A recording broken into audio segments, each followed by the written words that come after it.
On a quiet summer night in Charlotte, North Carolina, a young woman boarded the last train home after finishing her evening shift at a pizza shop. The security camera captured her calm, ordinary movements, checking the route, finding a seat, scrolling through her phone. Minutes later, the same footage would become evidence in one of the most shocking, random killings the city had ever seen. Her name was Arena Zerutska, a 23-year-old refugee from Kyiv who had survived war, displacement, and the uncertainty of starting over in a foreign land, only to lose her life on a routine train ride.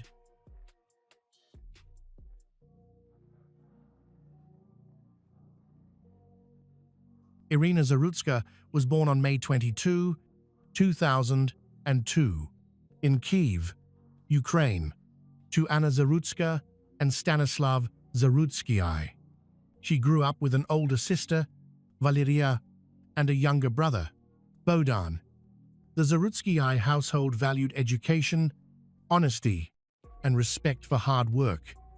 Her parents instilled in their children a sense of order and discipline. Schoolwork always came before leisure. Chores were shared, and effort was always rewarded. In high school, Irina discovered her passion for art. She enrolled in a vocational college where she studied painting, restoration, techniques for documenting cultural heritage. At the same time, she repaired clothes, made handmade bags to earn her own money. Her family supported her every step of the way. Her father helped her find an internship with a restorer. Her mother offered constant advice. Her siblings photographed her artwork for her portfolio. Education, financial transparency, and online safety were family priorities.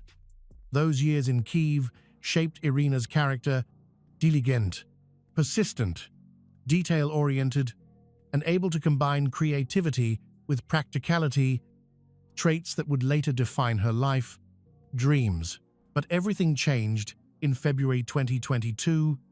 When Russia's full-scale invasion began, Kyiv came under heavy fire. Air raid sirens became the soundtrack of daily life.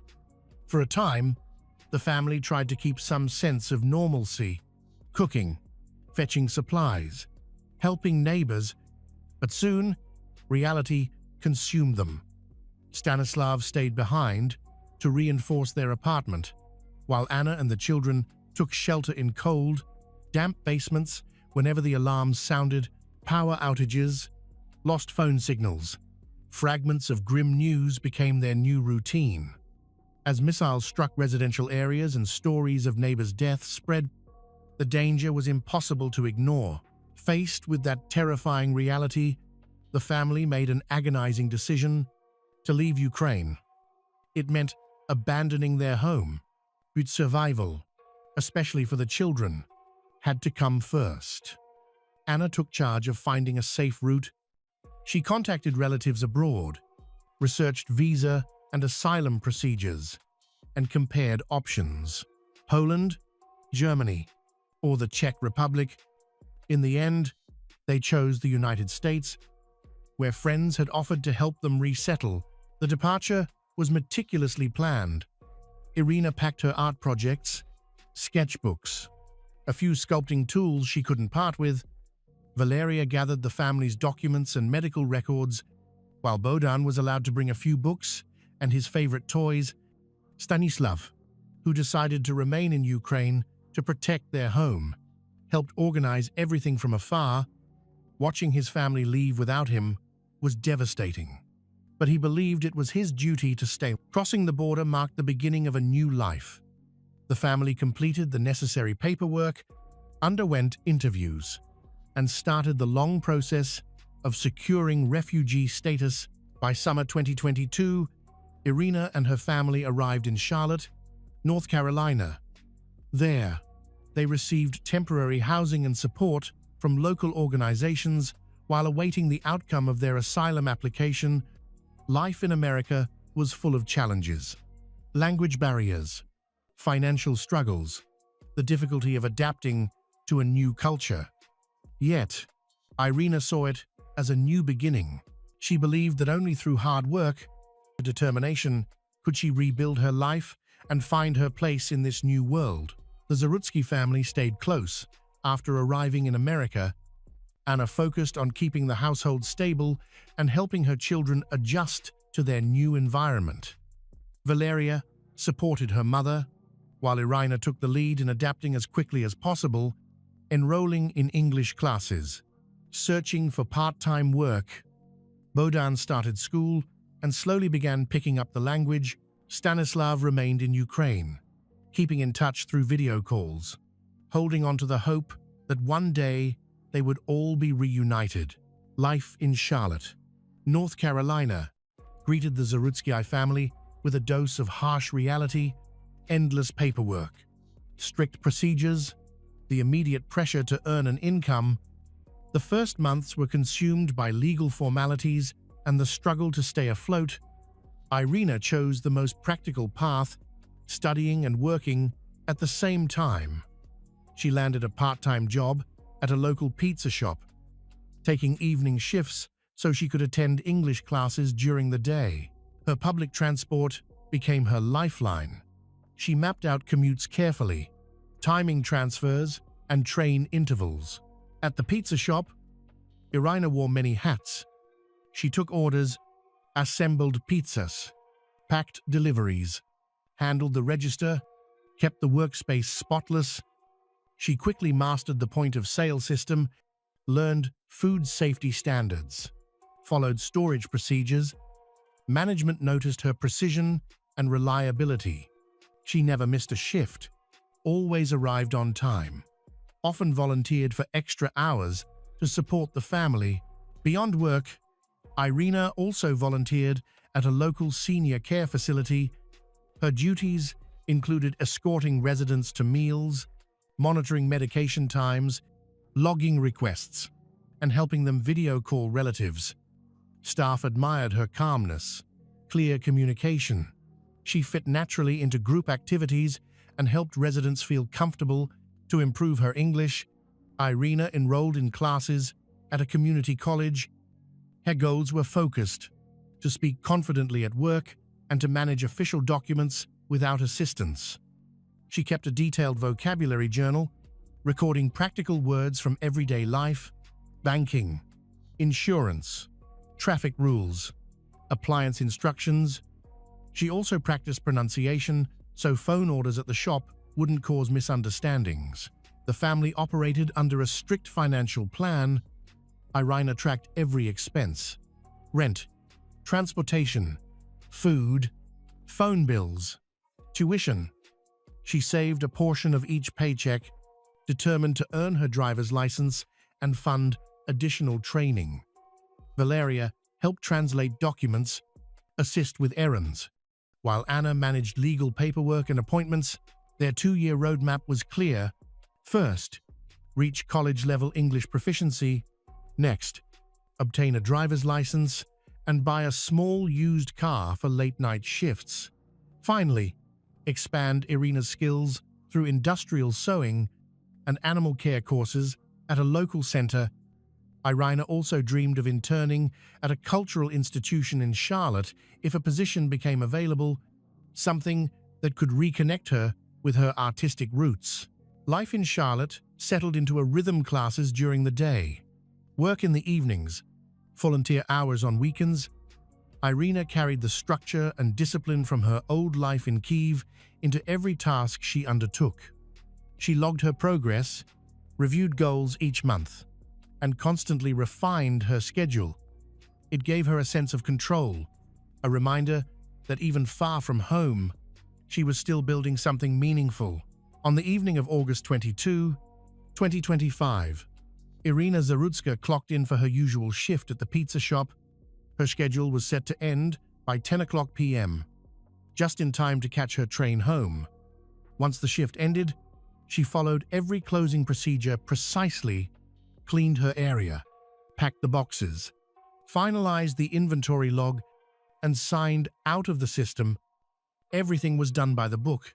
As always, around 9:50 p.m., the shift manager gave her the all-clear to leave. Irina logged out, changed out of her work uniform, and gathered her belongings. Before stepping out, she checked the transit schedule one last time. The next Blue Line train would get her home right on time. The walk to the station was short and familiar. She followed the main road, bright with streetlights and regular traffic signals. Passing a few crosswalks, she soon reached the East-West Boulevard platform. The arrival board showed her train was just minutes away. Everything felt ordinary. A handful of passengers stood scattered along the platform, keeping to the yellow safety lines. Some hovered by the vending machines, others waited quietly near the boarding zones. Irina took her place a few steps back from the edge, pulled out her transit pass, and got ready to board. Overhead announcements echoed through the speakers. Updates on arrivals, safety reminders, standard etiquette notice. The train rolled in right on schedule, brakes hissing as the doors slid open across the platform. Irina waited for the last few people to exit, then stepped inside through the middle door, careful not to block anyone.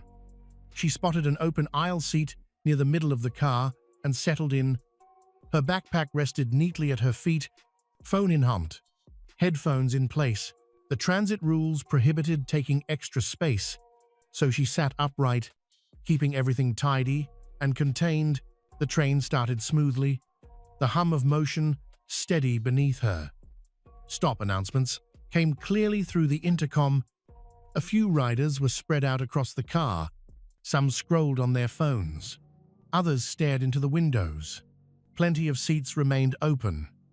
Irina's seat choice gave her a quick exit at her stop. She glanced at the route map above the door, tracing the stops, just to be sure. Her phone stayed on, notifications active, ready in case her family texted after she got off. Up to that point, everything ran exactly as planned. The shift had ended, her route was confirmed, and the train was on time.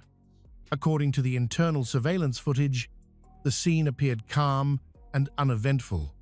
The ceiling camera captured a wide view, another by the door added coverage from a side angle. Irina sat near the middle, facing forward. Moments later, a man entered and took the window seat one row behind her. Separated by a single seatback, there was no exchange, no glance, no word between them. For the first minute after departure, the carriage stayed quiet. Irina remained still, focused ahead. The man beside the window also appeared motionless, his posture slightly turned toward the wall. No movement was visible in his section. Then, in the next minute, he adjusted. His shoulder rolled forward. He leaned subtly toward the aisle. One hand slipped into his hoodie pocket, paused for several seconds, then withdrew slightly as he glanced around. None of the other passengers seemed to notice. No one reacted. The carriage stayed hushed. At the start of the third minute, his movements changed again. He lifted himself slightly, reaching deeper into his pocket. In the frame, a folding object came into view. A metallic glint. His fingers wrapped around the handle. His thumb slid along the locking mechanism. Irina remained unaware, her focus straight ahead, the space between them unchanged. Nothing in his demeanor gave away what was coming. In the fourth minute, the attack began. He stood abruptly, stepped sideways, and delivered 3 rapid strikes aimed at her neck. The footage shows the motions in quick succession, short, sharp, and without hesitation. There were no words, no warning. Irina tried to stand, but stumbled, losing balance. Around here, passengers recoiled, stepping back in confusion and fear. One person darted toward the front of the car. The attacker turned toward the aisle, moving calmly toward the next section. The weapon disappeared below the camera's frame. Doorway footage showed chaos breaking out. Riders pressing themselves against the poles, 2 sliding to the far seats, 1 fleeing through the intercar passage. No one helped. During those critical moments, Everyone was paralyzed by fear almost immediately. A passenger from the front rows signals toward the operator's cab. On the footage, he can be seen glancing back, gesturing with his hand, and then moving out of sight behind the partition. Shouts and exclamations are audible in the car. Irina remains in her section. Two other riders appear nearby, looking around and trying to assess the situation. From the first active movement of the assailant to the train's full stop, roughly 2 minutes pass. During this time, the doors remain closed, and the train continues toward the next platform. All onboard systems, lighting, and announcements function normally. Cameras show that the attacker does not return to his seat or approach Irina again. Instead, he keeps a straight path forward down the aisle. The first calls to emergency services come in almost immediately after the assault. One passenger from the same car reports a woman who has been injured with a knife, lying on the floor and unable to move. The dispatcher asks for details, the train's direction, line name, and nearest station. The caller doesn't know the exact car number, but describes landmarks inside and confirms the train is heading toward East-West Boulevard. That information is relayed instantly to a police patrol and a county medic team in Mecklenburg County. The call is classified as a trauma with bleeding, with a note about a possible armed suspect still on board. The dispatcher instructs the caller on basic first aid and warns them not to move the victim. A second call comes from a neighboring car. An eyewitness reports seeing the attacker walking down the aisle, apparently heading toward the exit at the next stop. His description of the man's appearance and direction helps police prepare to intercept him on the platform. A third call is logged from the platform itself. The caller says he can see a man stepping off the train who matches the description broadcast over the radio. The dispatcher warns him not to approach, only to keep eyes on the suspect's movements. Meanwhile, the dispatcher stayed on the line with a passenger still inside the train car where Irina lay. Her breathing was labored, but she was still showing signs of life. Eyewitnesses tried to follow instructions. One person kept firm pressure on the wound, another monitored her breathing and reported any changes. In the background, the dispatcher could hear the conductor's announcements, the sound of braking, and the doors opening, cues that allowed emergency crews to synchronize their arrival down to the minute. As the train came to a stop, the dispatcher instructed witnesses to meet the medics at the door while maintaining pressure on the injury. He also warned them that police would be detaining the suspect on the platform simultaneously. All calls were logged and time-stamped, later becoming part of the evidence. The train arrived at East-West Boulevard Station. As soon as the doors opened, Charlotte police, already briefed with the suspect's description, moved into position at every exit to prevent escape. A man in dark clothing stepped off the train, matching the description exactly. This was de Carlos de Juan Brown Jr. He did not run. Instead, he walked calmly. Looking around, officers ordered him to stop and raise his hands. Brown complied without resistance. He was quickly handcuffed, and a knife bearing traces of blood was found during the search. After the arrest, he was escorted through a secure passage and handed over to a patrol unit. At that same moment, paramedics entered the train car. Passengers pointed to the young woman lying on the floor. She was unconscious, not breathing. She had sustained 3 knife wounds, 2 to the neck area and 1 to the chest. Witnesses explained they had tried to stop the bleeding by pressing clothing against the wounds, but their efforts had been unsuccessful. The medics immediately began resuscitation measures, applying an oxygen mask and using specialized dressings for several minutes. They tried to restore her heartbeat, but due to severe injury to the neck vessels and massive blood loss, they could not save Irina. She was pronounced dead inside the train car. Following the official pronouncement, police cordoned off the train. The car where Arena Zerutska had been was closed to passengers, As investigators began documenting every detail, forensic technicians photographed the area, collected the knife, and secured her belongings. Witnesses seated nearby were asked to stay for questioning. The atmosphere on the platform was heavy. Shock rippled through the crowd. Some passengers cried quietly, others stood frozen, unable to grasp what had just unfolded. Officers reassured everyone that the threat was over, urging them to remain calm. Several witnesses later confirmed that the attack came without any warning, leaving the victim no time to react or defend herself. Because the arrest was carried out swiftly and without resistance, law enforcement could fully turn its attention to the investigation. Evidence was carefully gathered at the scene, witness statements were recorded, and precise timestamps were noted. By the time the area was cleared, the first stage of the tragedy had ended. The suspect was in custody, and the incident had formally become a homicide case. Following the medical examiner's confirmation, Irina's body was transported for a full forensic autopsy. Experts verified the police findings. She had suffered 3 stab wounds, 2 of them to the neck, leading to catastrophic blood loss. 1 strike had severed a major artery, making survival impossible even with immediate medical care. Arranging a funeral in the United States proved to be an exhausting ordeal for the Zerutska family. Her mother and sister, who had already been living in America, shouldered the burden of paperwork and coordination with authorities.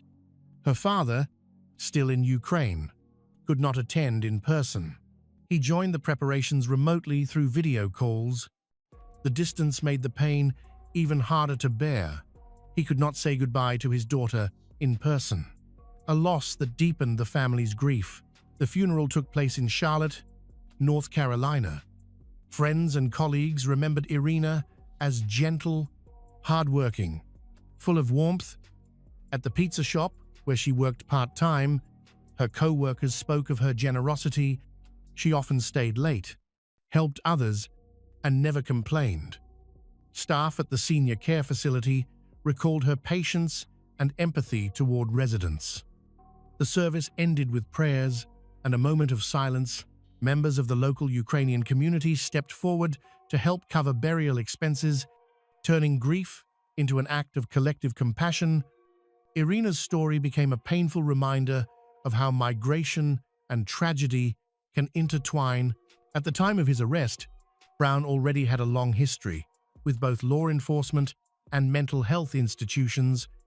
Little is known about his early childhood, but records show he grew up in North Carolina and began encountering the legal system in his teenage years. Court documents indicate that his criminal record started in 2007, when he was still a juvenile. Over the following 7 years, Brown was charged with theft, burglary, armed robbery, and making violent threats. Some cases were dismissed, but his behavior showed little improvement. He drifted between jobs, struggled with stability, and repeatedly returned to crime. In 2014, he was sentenced to 5 years in prison for armed robbery. His release in 2020 did not end his troubles. Within months, he appeared again in police reports. In early 2021, Brown was arrested for assaulting his sister and causing injury, followed by charges of property damage and unlawful entry into a restricted area. The following year, in July 2022, he was detained again for disorderly conduct. None of these encounters changed his behavior. By January 2023, his actions had taken a bizarre turn. Brown began making repeated emergency calls from a medical facility, claiming that an artificial material inside his body was controlling his movements. Authorities deemed the issue psychiatric rather than criminal and advised him to seek medical care. After multiple calls, he was briefly detained for misuse of the emergency line but released without bond on his own recognizance. Family medical records revealed a diagnosis of schizophrenia, first made in 2014. Brown's mother had repeatedly sought his involuntary hospitalization after a series of violent outbursts at home. Those stays typically lasted around 2 weeks, followed by brief supervision that quickly ended. In later years, he continued to suffer from delusions involving mind control and external manipulation. Because he never participated in consistent outpatient treatment, relapses became inevitable. Between 2014 and 2025, Brown failed to form stable social ties. His mother and sister eventually cut off all contact for their own safety. Cohabitation, impossible. Records suggest he spent long periods without permanent housing, alternating between shelters and short-term stays. Financial independence eluded him. He never maintained steady employment. At the beginning of 2025, during a court hearing for one of his minor offenses, a judge once again released him on his own recognizance. Despite his homelessness and history of repeat crimes, the oversight imposed was minimal. He only needed to appear in court and follow basic restrictions. Without structured supervision, he slipped through every gap the system allowed. Federal prosecutors have now charged Brown with murder committed on public transit, a federal offense that permits the case to be tried at the national level and opens the door to the death penalty. Prosecutors have stated their intention to pursue the maximum sentence allowed by law. The state has also filed its own first-degree murder charge, but federal jurisdiction gives the U.S. Department of Justice direct authority to petition for capital punishment. The investigation determined that Brown and Arena had never met. Case records confirmed the attack was completely random. Arena had simply been in the wrong place at the wrong time. There was no evidence of robbery, argument, or any motive suggesting personal gain. Considering Brown's long-documented psychiatric history, investigators believe his actions were likely driven by delusional thinking, noted in prior medical reports. Despite that, the prosecution has classified the incident as intentional homicide, postponing any discussion of Brown's mental state until after a full forensic psychiatric evaluation. For Arena's family and for the public, the lack of a clear motive only deepened the tragedy. The attack appeared to be a pure act of senseless violence. Under federal law, there are only 2 possible sentences for this charge: life imprisonment or the death penalty. The United States Department of Justice must assess several aggravating factors before seeking capital punishment: the brutality of the act, Brown's history of violent offenses, the randomness of the killing, the victim's death, and the fact that it occurred in a public space. In this case, every one of those elements applies. The defense is expected to argue that Brown suffers from a severe mental disorder, potentially undermining his ability to fully comprehend his actions. Yet prosecutors have already made their stance clear. They intend to pursue the death penalty. This decision positions the case as a potential legal landmark, raising difficult questions about mental illness, justice, and public safety. The murder of Arena Zerutska sparked a nationwide debate about public safety and the state of mental health care in the U.S. Officials in Charlotte faced mounting criticism as the public questioned how a man with a history of violent offenses had been released on bail. City Council member Edwin Peacock, 3, said the tragedy shattered public trust, urging both Charlotte Area Transit System and Charlotte-Mecklenburg Police Department to overhaul security procedures on the Lynx Blue Line. Local leaders, including Mayor V. Lyles, condemned the killing as senseless and heartbreaking, while lawmakers called for stronger safety measures across the city's transit system.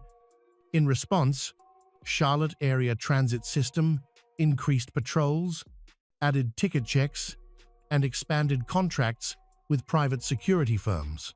Nationally, the case quickly became political. Conservative commentators accused mainstream media of ignoring the story, and figures like Elon Musk and Donald Trump blamed soft on crime policies for the tragedy. Trump called Irina Zerutska's killer a deranged monster, criticizing local judges and bail reform. His remarks fueled renewed debate over justice reform and the death penalty in North Carolina. The state legislature soon introduced House Bill 307, known as the Arena Law, tightening bail restrictions, mandating GPS monitoring for violent offenders, and reinstating harsher penalties for crimes on public transit. The bill passed with bipartisan support and was signed into law in early October 2025. Zerutska's death resonated far beyond North Carolina.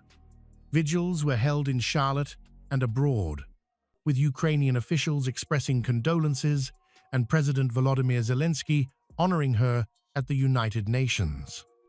Artists and activists across the country turned her name into a symbol of loss, injustice, and the urgent call for reform. It was announced that the Rule 24 trial to determine whether Brown would face the death penalty had been postponed until April 2026. On October 22, Brown was indicted by a federal grand jury on charges of violence against a railroad company and a public transportation system.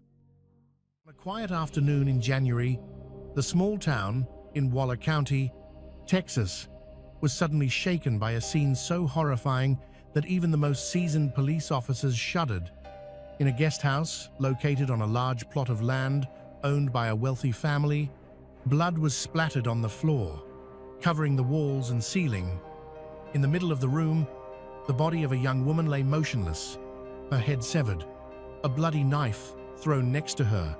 It was Angi, just 21 years old, an immigrant from Nicaragua with dreams of building a bright future in America.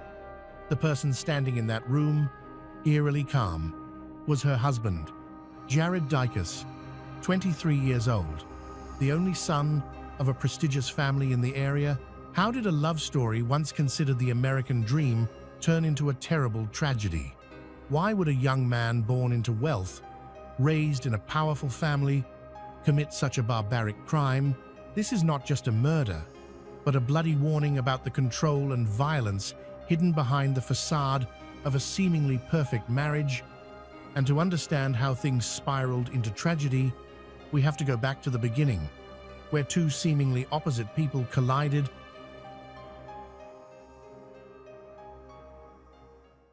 Jared Dykus was born and raised in Waller County, Texas, just over an hour's drive from Houston.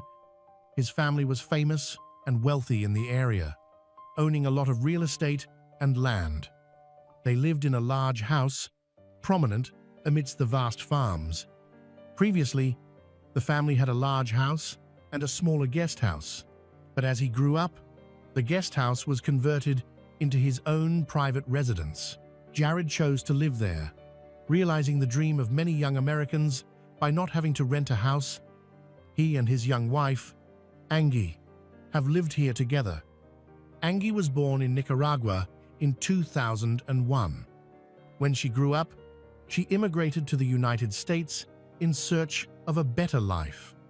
Unlike Jared, her career path was initially difficult. Angi was born into a poor family. From a young age, she witnessed financial hardship. This made her hardworking and always helping her family. She is also a calm and friendly person. When she came to America, she kept a calm attitude, liked to work to support herself and help her family. Angi dreamed of building a good future. She wanted to marry an American, to settle down and receive support. With her charming appearance and sweet personality, she attracted Jared from the first meeting.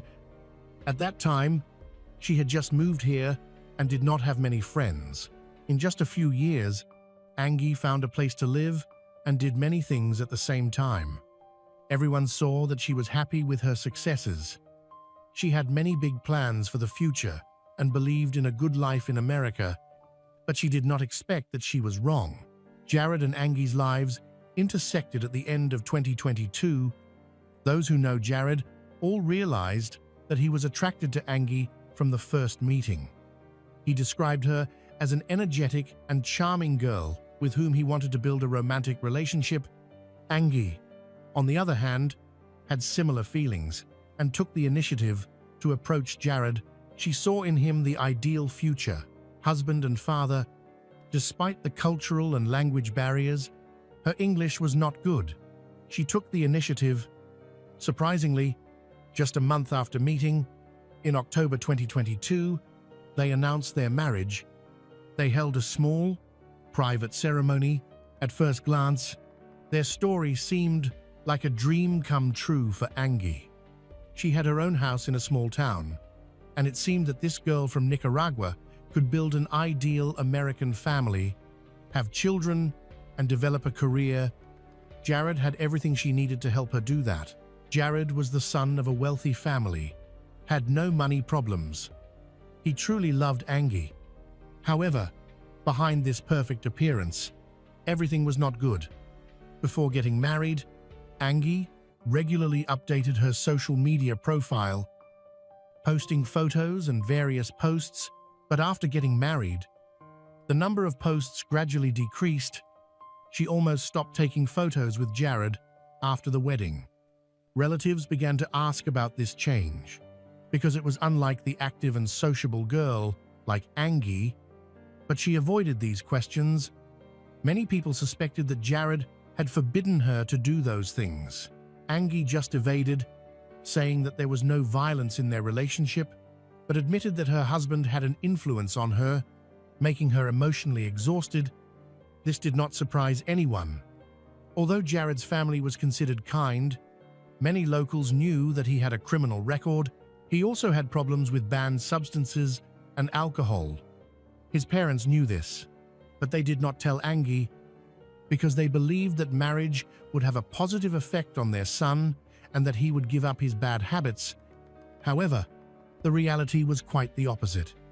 Soon after the wedding, Jared began to behave worse. The community knew Jared was prone to drunkenness, using banned substances, and behaving inappropriately. He was aggressive and often in trouble with the law. His first drunk driving arrest, compounded by threats to the police, brought him to their attention. Many believed he avoided jail only because of his wealthy parents. Some locals hoped Angi could help Jared change after the two got married. After the wedding, they moved into a large guest house on Jared's family land. The parents gave them the long unused guest house, hoping they would be comfortable and independent. However, this plan backfired on Angi, who became isolated instead of finding peace. Jared controlled her communication with her family, completely dominating her life with his family, rules, and habits. Angi, a resilient woman who had overcome many challenges since moving to the United States, viewed this as another obstacle. She had grown up in harsh conditions and worked hard to improve her life, initially arriving in Texas without documents, leading to constant fear of deportation to Nicaragua. Before the wedding, finding and registering for a job was difficult. Angi hoped marriage and legal status would ease her struggles, but Jared quickly exploited this vulnerability, pressuring her into submission. She feared losing everything she had worked for if she divorced him. Before meeting Jared, she had taken on numerous part-time jobs to make ends meet.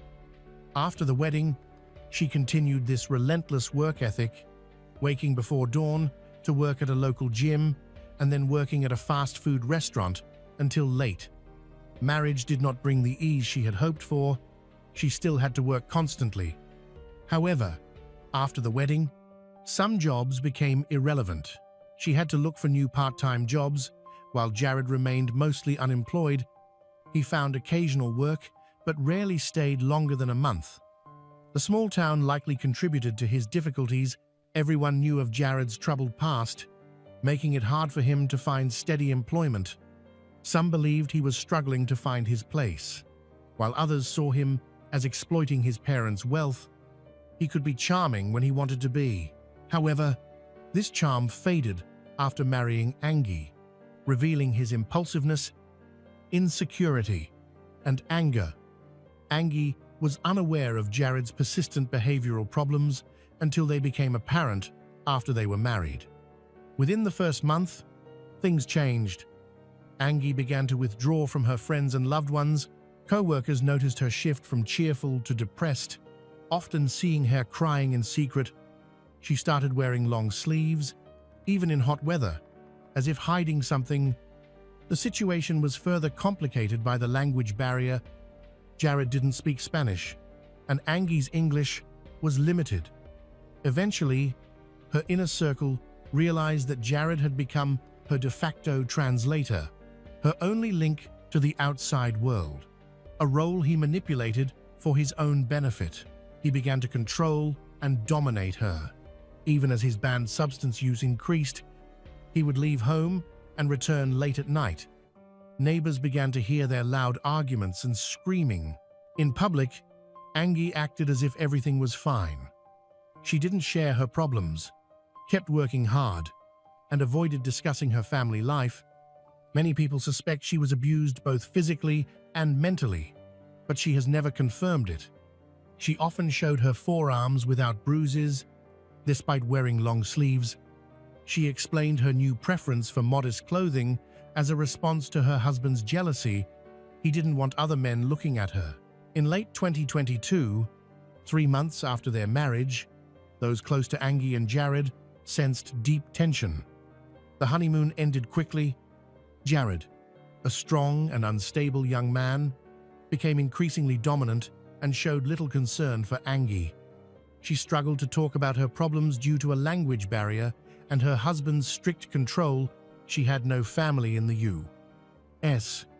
to rely on. They lived on Jared's family estate, and although Jared's parents could have helped, they did not intervene. Angi's co-workers, who had known her for years, noticed she had changed. She once laughed off Jared's quirks, but later confided to a few friends that he controlled her completely. She still hoped things would improve, but they didn't. She told friends Jared often came home drunk, leading to frequent arguments. Angi began arriving at work, exhausted.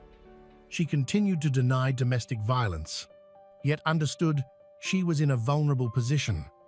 Her family was thousands of miles away.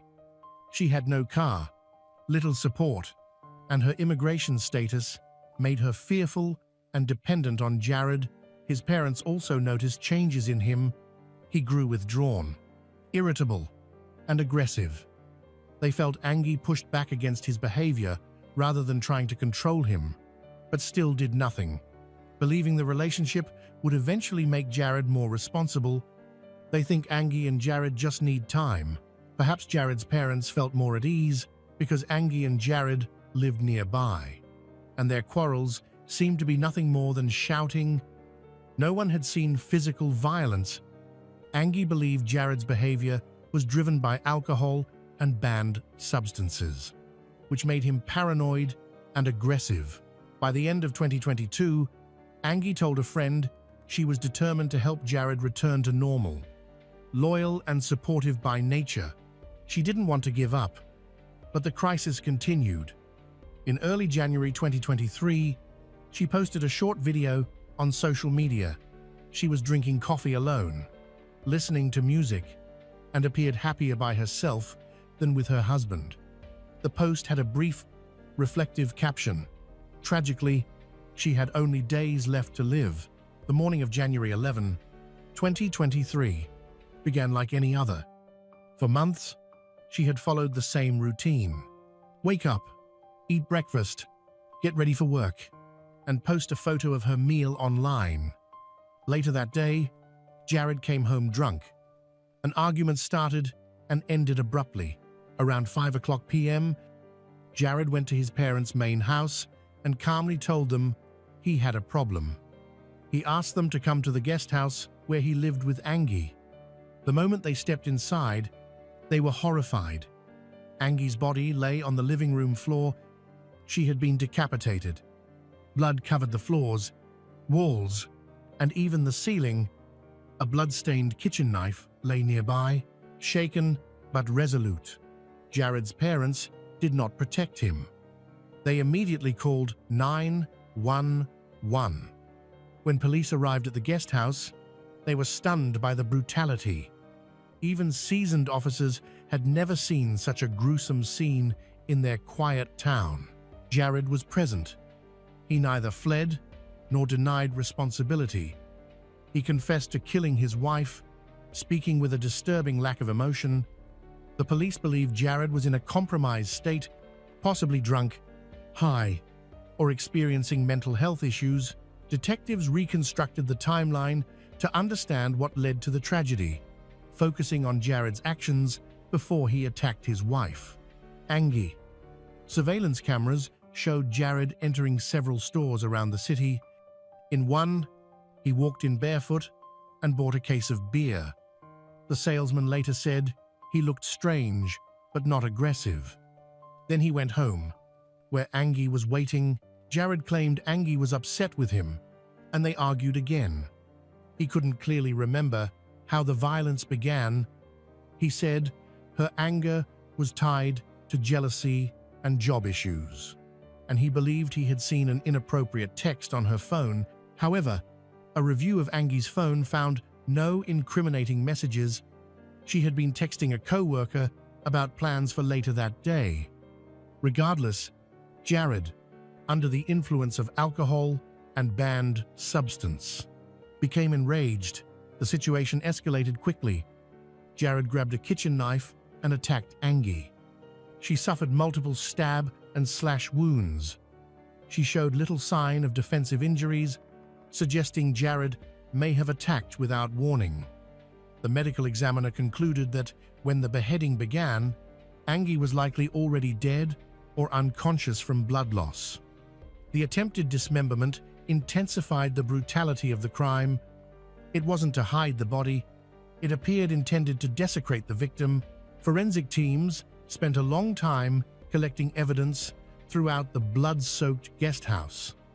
They found Angi's head on the floor in a nearby room and gathered dozens of evidence, samples. Blood drops and splatters were everywhere. Examiners confirmed that a common kitchen knife was used for both the murder and the decapitation. Detectives were shocked by Jared's demeanor. He showed no remorse when speaking with police.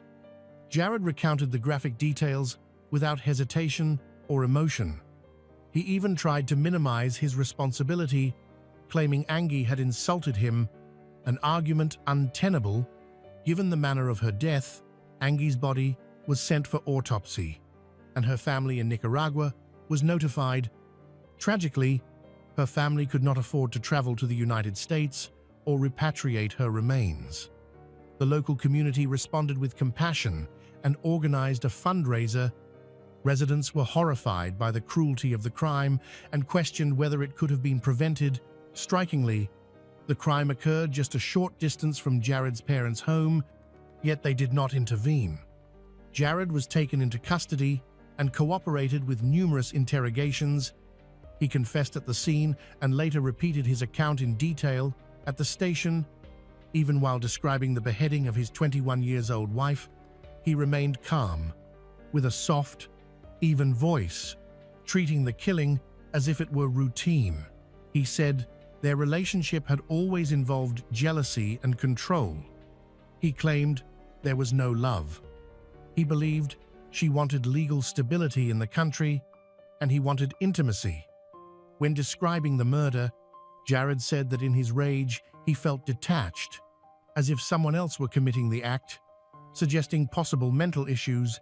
Investigators, however, concluded the facts pointed to premeditated murder, not mental illness or intoxication.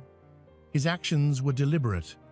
Notably, before going to his parents to tell them Angi was dead, Jared showered, changed clothes, and then went to a store to buy more alcohol. After confessing, Jared was charged with first-degree murder and held on $500,000 bail. He couldn't afford it, and his parents refused to pay. He was admitted to a mental health monitoring unit due to concerns he might try to harm himself, and was placed under closer supervision. His attorney pursued an insanity defense from the start and requested psychiatric evaluations. While Jared awaited trial, multiple assessments of his mental state were conducted. Preliminary hearings were set for early 2024. Prosecutors argued Jared was competent to stand trial, while the defense sought independent evaluations. Throughout 2023, local residents who cared about Angi held vigils, joined by her colleagues and friends, all describing her as a bright, positive person who did not deserve such a fate. Her body was eventually returned to Nicaragua, where her family held the funeral. Meanwhile, Jared's family has cooperated with the police from the beginning. They were shocked by what he had done and were in regular contact with investigators. For a time, they were even considered possible participants in the abuse Angi suffered, but that suspicion was quickly dismissed. It became clear they had noticed warning signs, but did not recognize their seriousness. Hoping marriage would help their son, 4 months after the wedding, Angi was murdered. Neighbors provided valuable information, reporting frequent, heated arguments between the couple. Rumors circulated that the relationship was mutually abusive. A nearby neighbor said he heard their last major argument a few days before the killing. The relationship appeared very toxic. Community members spoke out about the tragedy, noting cultural differences between immigrants and native-born Americans, and warning that rushing into marriage can be an alarming sign. Still, the debate changed little. Despite Jared's confession, the motive for the murder and beheading remained unclear. Many believed substance abuse and untreated mental illness were major factors. This reignited discussions about early detection and intervention for such problems. Jared awaited trial in jail. Prosecutors said they would seek the maximum penalty under Texas law, including the death penalty. The defense leaned heavily on an insanity plea, suggesting Jared had an undiagnosed mental illness. He was described as emotionally unstable, with a long history of banned substance use and likely untreated mental health issues. Prosecutors argued the insanity defense would fail, pointing to Jared's calm demeanor and apparent awareness after the crime as signs of premeditation. They also revealed he had been arrested in November 2022 for drunk driving and released on bail. Citing public safety concerns, they asked to double his $500,000 bail. The judge agreed, and Jared remained in custody following the trial. 23 years old, Angi Dykus was sentenced to 40 years in prison. With eligibility for parole after 20 years, he will be eligible in 2043. Meanwhile, Angi's loved ones in Nicaragua continue to mourn her loss. Thanks to fundraising efforts, her family was able to bring her body home. Her mother gave a Spanish-language interview on a local television channel, tearfully describing Angi as responsible, bright, and devoted to her family. Angi worked tirelessly in the United States and regularly sent money back home. She had dreamed of becoming a nurse. Angi was especially worried about her aunt, who had cancer and lacked access to treatment. Helping her aunt was one of the reasons Angi traveled to the United States.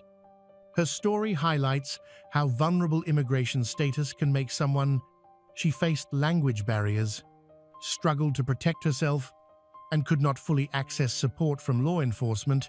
Jared's actions also devastated his own family. His parents were accused of neglect and indifference, but they insisted they never imagined their son could commit what they call the most brutal crime in Waller County's history. Binghamton, a small, peaceful city in New York State, was once so safe that many families did not need to lock their doors when they went to bed. Children rode their bikes, delivered newspapers, played in the parks. Adults lived slowly and trusted each other. In that place, crime seems a distant thing. But on the afternoon of March 26, 1984, that peace was shattered. A 12-year-old girl disappeared on a familiar street while delivering newspapers. The whole city was in a panic. Hundreds of people rushed to search for her, but to no avail. Until the police opened the door, leading to a dark basement in a seemingly innocuous house, they were faced with a gruesome sight.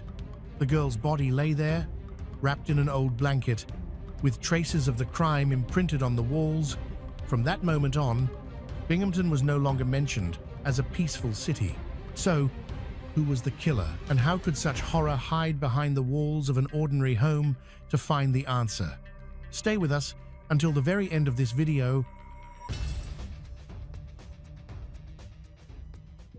Cherry Lindsay was born on June 6, 1971, in Binghamton, New York, USA.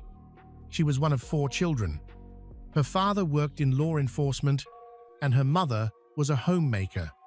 Since childhood, she has been a creative, dynamic person and actively participates in community activities. She played the clarinet in the school orchestra, enjoyed board games and softball, and even joined the school's softball team. Despite her busy schedule, she also volunteers at the neonatal unit of a local hospital and volunteers with the American Veterans Association. She dreamed of becoming a veterinarian, neonatologist, or nurse, and she studied and worked hard toward those goals. At age 12, she was in 7th grade and earning good grades. In her free time, Cherry took a part-time job delivering newspapers because she wanted to help others. She planned to save her earnings to throw a party for her favorite teacher, who was expecting a baby. By early 1984, she had been delivering newspapers for about a month. Following a regular route along 2 neighboring streets near her home, residents appreciated her reliability and politeness. She always delivered on time. In the 1,980 seconds, Binghamton was considered a safe city, and many people didn't lock their doors or windows. Cherry's family lives in an area with a low crime rate. Still, her mother often accompanied her on paper routes, and her father, a police officer, encouraged people to be vigilant. On Monday, March 26, 1984, Cherry's mother stayed home to prepare a special dinner and couldn't accompany her.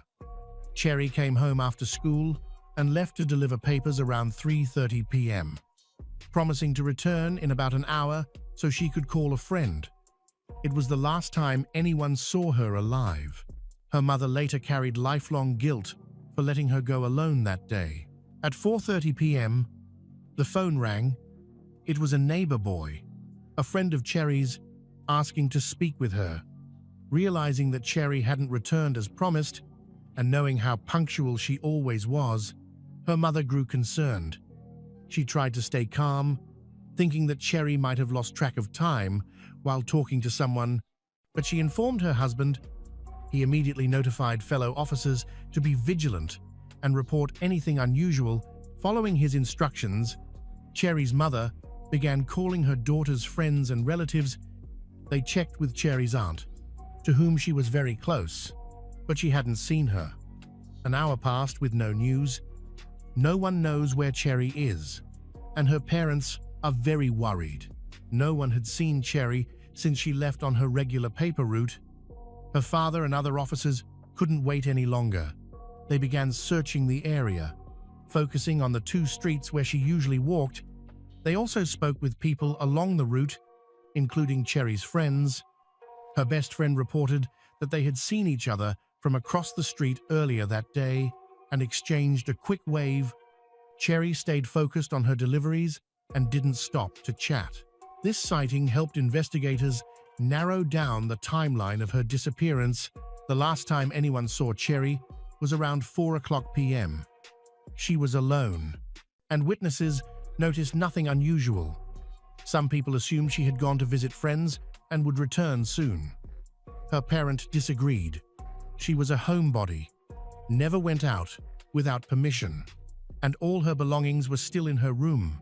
By 7:00 p.m., her father, himself a police officer, and other officers had interviewed most residents on the 2 streets where Cherry usually delivered newspapers. They found nothing useful. That evening, The police department alerted the entire city, bringing more officers into the search. By the next morning, firefighters, county and state police, Kminusnina units, and a police helicopter joined in. The search area expanded into the outskirts, but no trace of Cherry was found. Her father was one of the most active searchers. He frequently called home, hoping Cherry had returned, and it was all a misunderstanding. Each time, his wife tearfully told him there was no news, until she remembered something important. She recalled that during her paper route, Cherry was afraid of a house 7 blocks away. A man there always stared at her in a way that gave her goosebumps. Cherry mentioned it to her mother repeatedly. Her father took this lead seriously. Police went to the house, but no one answered the door, and it seemed empty. Without cause to force entry, they had to leave. He kept the address in mind. About 30 hours of unsuccessful searching passed. With no new information, police held a press conference to draw public attention. Several tips came in, but all were dead ends. Soon after, the previously absent resident of that house appeared. Detectives went to see him. He is James Wales, 35 years old. He lives a quiet, normal life and rarely attracts attention. He remembered Cherry, who had delivered his papers, but said he hadn't seen her in days and didn't know where she was. There was no basis to arrest him, but detectives found him unsettling and took interest. With no other leads, they began to focus on him. News of the suspicious resident spread. A local journalist visited James, who let him in and answered questions about Cherry, though he seemed reluctant and quickly grew nervous. The journalist reported his concerns to police on March 27, 1984. Cherry's father ran a records check on James. He had no serious criminal history, only prior incidents of drunk driving and trespassing. The trespassing occurred years earlier when, drunk after leaving a bar, he wandered into a field a few kilometers from home. No one was harmed, and he received a warning. A deeper look revealed something more troubling. Years before Cherry went missing, James lived in Normandy, New York. The files show that the parents of a boy once filed a complaint alleging that James committed abuse. The case was transferred to social services and then closed without law enforcement action. He was never charged. These findings increased suspicion that he might be involved in Cherry's disappearance. Detectives met with him again. They noted he was unusually nervous, dodged direct questions, and avoided eye contact, especially when asked about Cherry, further heightening their concern. Despite James denying he saw Cherry on the day she disappeared, detectives brought him to the station for formal questioning. There, detectives found James uncomfortable communicating, unwilling to cooperate, and almost immediately requested a lawyer. While James was being questioned, his wife also spoke to the police. Convinced that her husband had nothing to do with Cherry's disappearance, she agreed to have her home searched. Investigators soon found a paper bag matching the one Cherry used for her newspapers and Cherry's earrings in a dresser drawer. 2 hours later, the search continued. A detective went down to the basement and discovered what looked like dried blood.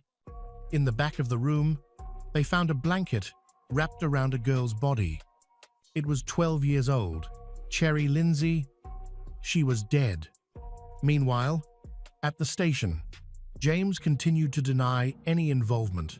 James admitted he knew Cherry. Like other neighbors, he received newspapers from her and described her as very punctual. He offered nothing else.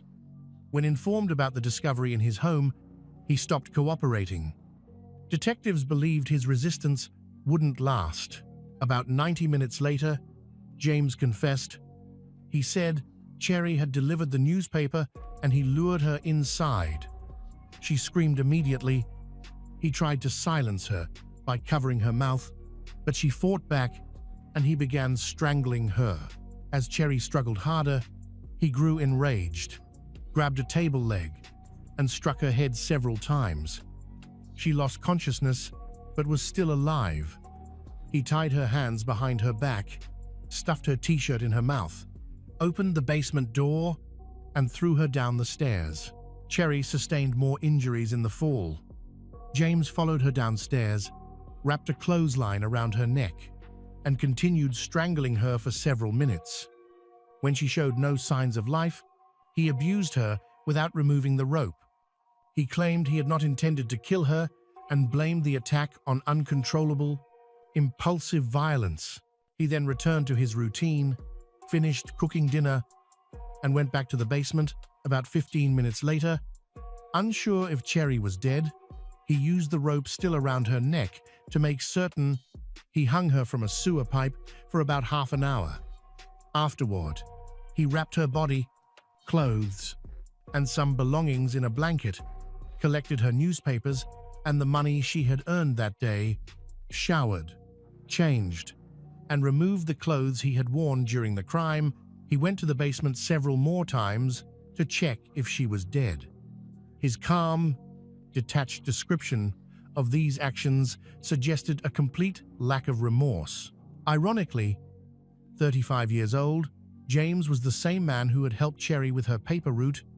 Though Cherry had found him creepy and strange and was wary of him, he had shown her the route for delivering newspapers. Investigators now suspect this was part of a plan to gain her trust and lure her to her death. To understand how he came to commit such a crime, police examined his background. They quickly learned James's life was marked by violence. His father died when he was young. His stepfather was abusive and drank heavily. His mother, also an alcoholic, joined in punishing him rather than protecting him. James started drinking in school and later used illegal substances. James was a troubled teenager who repeatedly tried to flee his abusive parents. Despite multiple reports of domestic violence, law enforcement took no action. At 17, he finally escaped from his mother and stepfather and enlisted in the United States of America Army. He served for 6 years and earned honors and awards. He returned to Norway in 1972 and married 3 times. His last wife was Sue Ellen. They had 2 children and, for a time, lived a normal life. After leaving the army, he worked at International Business Machines, but lost his job in 1983 due to long-standing alcohol and banned substance abuse. After being fired, his mental health deteriorated. His wife tried to support him, but they never sought professional help. He displayed paranoia and delusions, yet no official diagnosis was made, and he received no treatment. According to his wife and witnesses, he was a ticking time bomb, warnings that went unheeded until it was too late. Investigators later discovered that James had an unexpected accomplice. He had not forced Cherry into his house. She went there willingly. However, her family insisted that she would never have gone with such a suspicious man of her own accord. James had used his 11-year-old stepson, Brian. Knowing approximately when Cherry delivered newspapers, James watched for a moment when she was alone. When he saw her without her mother, he told Brian to help. Brian, who knew Cherry, invited her inside. During police questioning, Brian admitted that James had ordered him to do this. As soon as Cherry entered, James appeared and told Brian to leave. The boy ran to his upstairs room. He feared something terrible would happen, but stayed silent out of fear. After James confessed to the murder, police returned to the house to gather corroborating evidence in case he later recanted. Inside, they found Cherry's newspapers and the money she had collected, both stolen by James. Blood on the basement floor and wall indicated she had been beaten and thrown down the stairs. They recovered a blood-stained sewer pipe used to hang her, along with pieces of clothesline and fragments of her clothing. Evidence also showed the murder was premeditated. Before Cherry began her paper route, James did not subscribe to that newspaper. He subscribed only after she started working. Witnesses said he fixated on her, even following and observing her route. Based on this evidence, on April 6, 1984, James Wales was charged with second-degree murder, abuse, kidnapping, burglary, and abuse of a corpse. He was arrested, held in the county jail, and denied bail as a particularly dangerous offender. Unable to afford an attorney, he was assigned a public defender.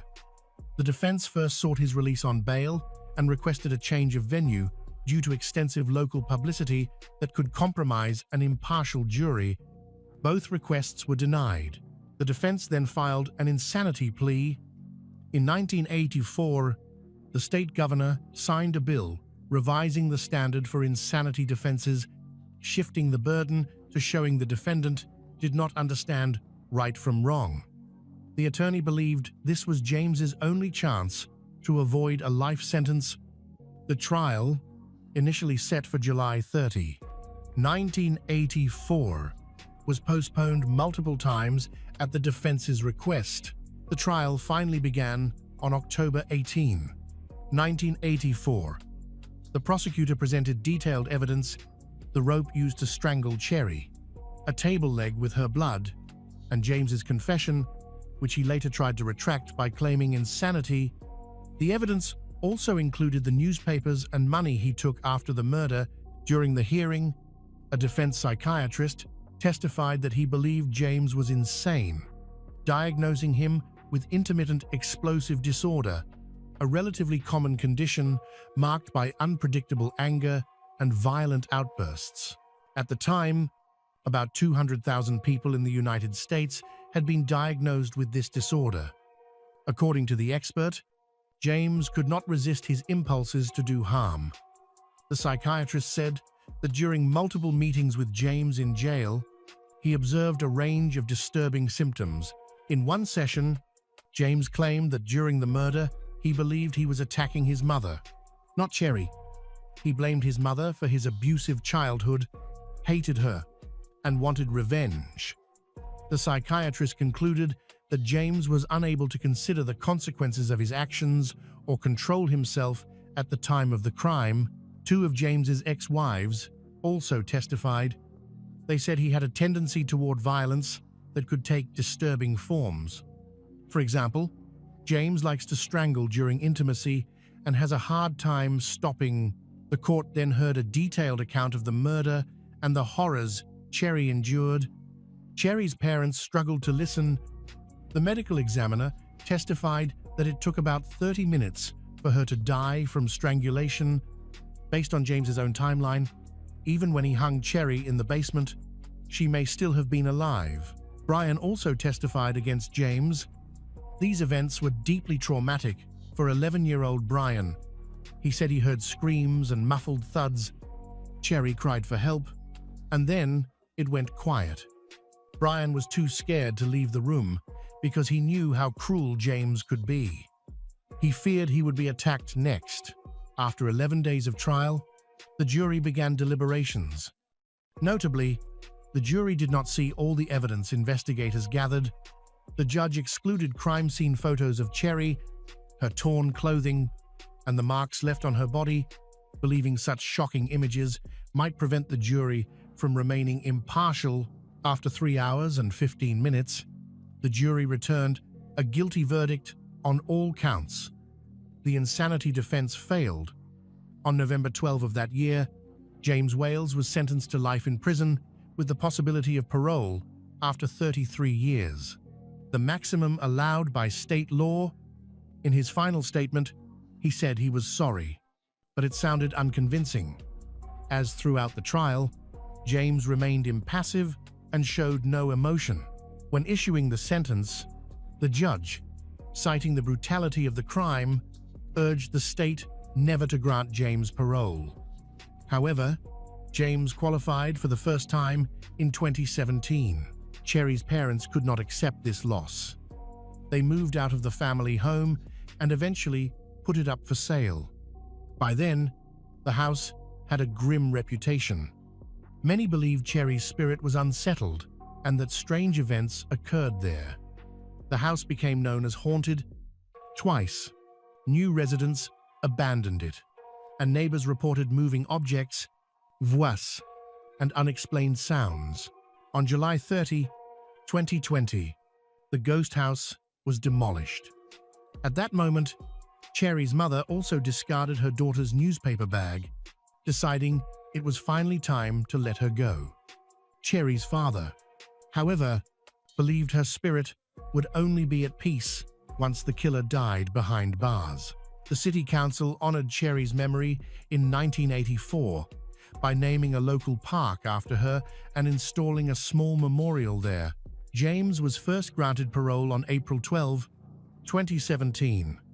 Like any American inmate, he could appear before a parole board, and he exercised that right. His hearings were met with public protests organized by Cherry's parents. James told the board he struggled with stress, had a difficult childhood due to his abusive grandfather, and believed he would never have killed Cherry if not for a mental health crisis. Despite his statements, the parole board denied his release. Cherry's parents continued to hold public demonstrations, calling for him to remain imprisoned for life. Ahead of each new hearing, they intensified their efforts to seek justice for their daughter. 3 years later, James became eligible for parole again. A supporter of Cherry and her family launched an online petition that gathered more than 9,000 signatures. In total, 409 pages of signatures and 120 pages of comments were submitted to the board. James was denied parole a second time. And again, in 2023, law enforcement maintained that he should remain behind bars for life. Another hearing was scheduled for 2025. Throughout this period, Cherry's family appealed to the public, doing everything they could to prevent his release. On February 28, 2023, Cherry's father died at age 81 after a brief battle with liver cancer. Before his death, he asked that James never be released. In 2025, James was denied parole again. The next hearing is scheduled for 2 years later. Cherry's mother and others fear that in 2027, the board may consider releasing James, in part because of the terminal illness he has suffered from for years.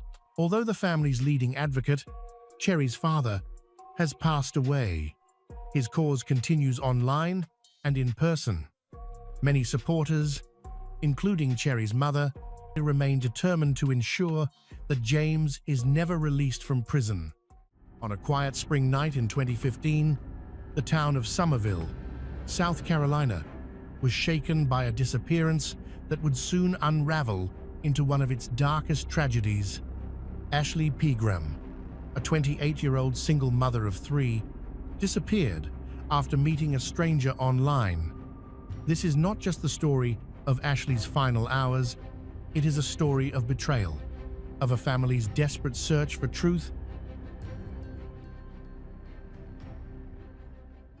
It was spring 2015 in the quiet town of Somerville, near Charleston. Ashley, a hard-working single mom raising 3 young children, had connected with someone on the app Meet Me. They had also been messaging on Kik for about a month before deciding to meet in person. On the evening of the 3rd of April, 2015, around 9:30 p.m., Edward picked her up from her home in a Hyundai Sonata. The next morning, Ashley's family received a message claiming she had been dropped off at a gas station because she was too drunk. But that story didn't make sense. Ashley wasn't the type to disappear without checking in, especially with her kids waiting at home. Panicked, her family immediately reported her missing, leading to a community search and an urgent police investigation. To truly understand why Ashley's disappearance struck such a deep chord, we need to look at the woman behind the headlines. Ashley Pgrim grew up in Somerville, South Carolina, in a close-knit family that valued togetherness. She shared a modest home with her mother and sister, Brandy Chance, sometimes even sharing one phone for the whole household. At just 28 years old, Ashley was already a devoted mother of 3. Friends and family described her as a loving, playful parent, the kind of mum who turned chores into games and always put her kids first. But life hadn't been easy. Years earlier, the father of her sons had passed away, leaving her to grapple with grief. At times, she leaned on alcohol to cope with the pain, though her mother made sure those struggles never touched the children. That April evening, Ashley told her family she was heading out for a casual night, just a drink or two. She wore jeans, a grey sweater, and new shoes, keeping it simple. When Edward Bonilla, 30, the man she had been talking to, arrived in his Sonata, he didn't come to the door or introduce himself. He just waited in the car, which struck her family as odd. Still, Ashley got in, and the two drove off. They ended up at a bonfire hosted by Edward's brother. It was a casual gathering. People around a fire, others playing ping pong in the garage. Ashley seemed relaxed, chatting with people she'd never met before. One attendee later recalled that Ashley was friendly and easy to talk to. She had a couple of beers from the six-pack she'd brought, but showed no signs of intoxication. She was steady, engaged, and in control. By about 11:45 p.m., Edward decided it was time to leave. Ashley wasn't in a hurry.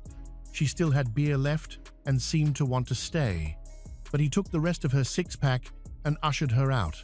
Just after midnight on April 5th, they pulled into a gas station on College Park Road.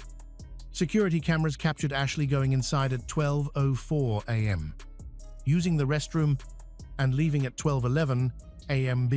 She appeared fine, calm, and composed. She got back into the Sonata, and the two drove off together. After that, according to Edward's later account, things got heated in the car. He said Ashley started yelling, accusing him of stealing her mum's phone. Even though she hadn't taken the family phone with her that night, he claimed she became so upset that she wandered out near a mobile home park, which was only about 1.5 miles from her house. He said he let her out there to use the bathroom again and then drove off after the argument, assuming she would walk home. But as the hours passed and Ashley never returned, it became clear something far more sinister had happened that night. Ashley's house was silent that night. Her usual, "Mom, I'm home," never came. At 3:29 a.m., Edward sent a kick message to the family phone, saying he hoped Ashley was okay. He claimed he left her at a gas station because she was too drunk. However, this didn't match what others saw at the bonfire, where Ashley didn't seem very intoxicated. By morning on the 4th of April, the silence became unbearable. Ashley's mother noticed she hadn't returned, so she checked the phone and saw Edward's message. Her sister, Brandy, immediately began calling his number over and over. When Edward finally called back, his story shifted. Now he claimed he'd dropped Ashley near a mobile home park. That sudden change sent alarm bells ringing. Brandy and her mother rushed out, walking the dark roadside near the park, peering into ditches, terrified she might have fallen or been struck by a car. They found nothing. Still, Brandy couldn't shake the sinking feeling in her chest. As hours passed with no sign of Ashley, panic grew. The family reached out to friends, spreading word of her disappearance. Everyone knew Ashley would never abandon her children. By that evening, her mother called dispatch to file a missing persons report. She laid out the details of the date, the late-night messages, and just how out of character this was. With those early red flags, the Dorchester County Sheriff's Office quickly took action. Detective Sergeant Martin was assigned on the 7th of April, just days after Ashley was last seen. He started where most cases begin, with the people closest to her. Brandy recounted everything: the shared family phone Ashley had left behind, the 3:29 a.m. kick message, and Edward's inconsistent stories.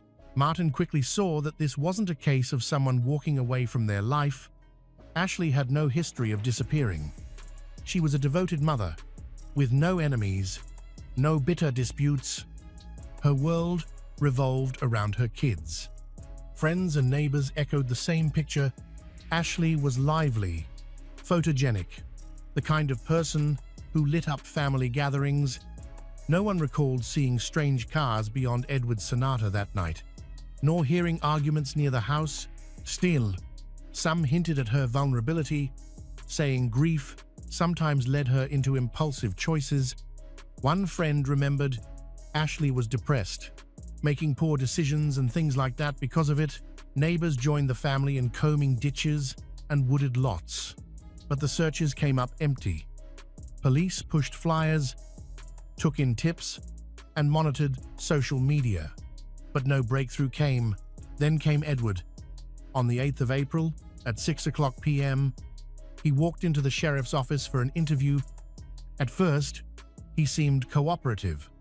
He outlined his story, picking Ashley up, going to the bonfire, her drinking, the stop at the gas station, the argument about a stolen phone, and finally dropping her near the mobile home park.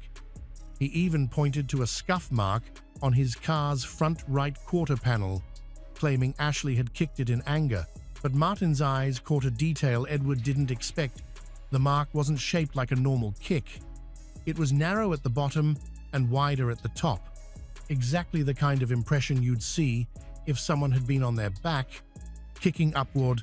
Edward also slipped in small lies, like claiming he was unemployed due to an ankle injury, that raised even more suspicion. Investigators moved fast to test his story. They pulled security footage from the gas station on College Park Road. The video confirmed the timeline: the Sonata pulling in at 12:04 a.m., Ashley stepping out, calm and steady, using the restroom and getting back into the car at 12:11 p.m. She wasn't stumbling. She wasn't distressed. The footage shattered Edward's claim that she was too drunk to stand. Then, investigators turned their attention to the mobile home park. Edward swore he'd dropped Ashley there, but nearby surveillance told a different story. A garage at the intersection had cameras pointed directly at the road. When detectives reviewed the tapes, no Hyundai Sonata appeared during the time frame Edward described. His alibi collapsed on the spot. Why insist he'd been there if the cameras proved otherwise? Detectives circled back to the bonfire, re-interviewing attendees. Edward's brother's girlfriend, who had known the family for years, gave a clear impression. Ashley arrived around 9:30 p.m. Friendly, steady, and in no way stumbling drunk. In fact, Ashley wanted to stay longer, but Edward abruptly ended the night, even scooping up the beers she'd brought. Other guests echoed the same. Ashley was relaxed, social, enjoying herself. No aggression. This painted a starkly different picture from Edward's story of a drunk, unruly woman.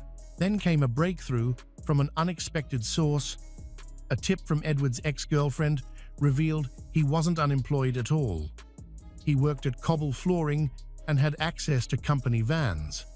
When Detective Martin confronted him at the job site, Edward fumbled, claiming he had just started a few days ago.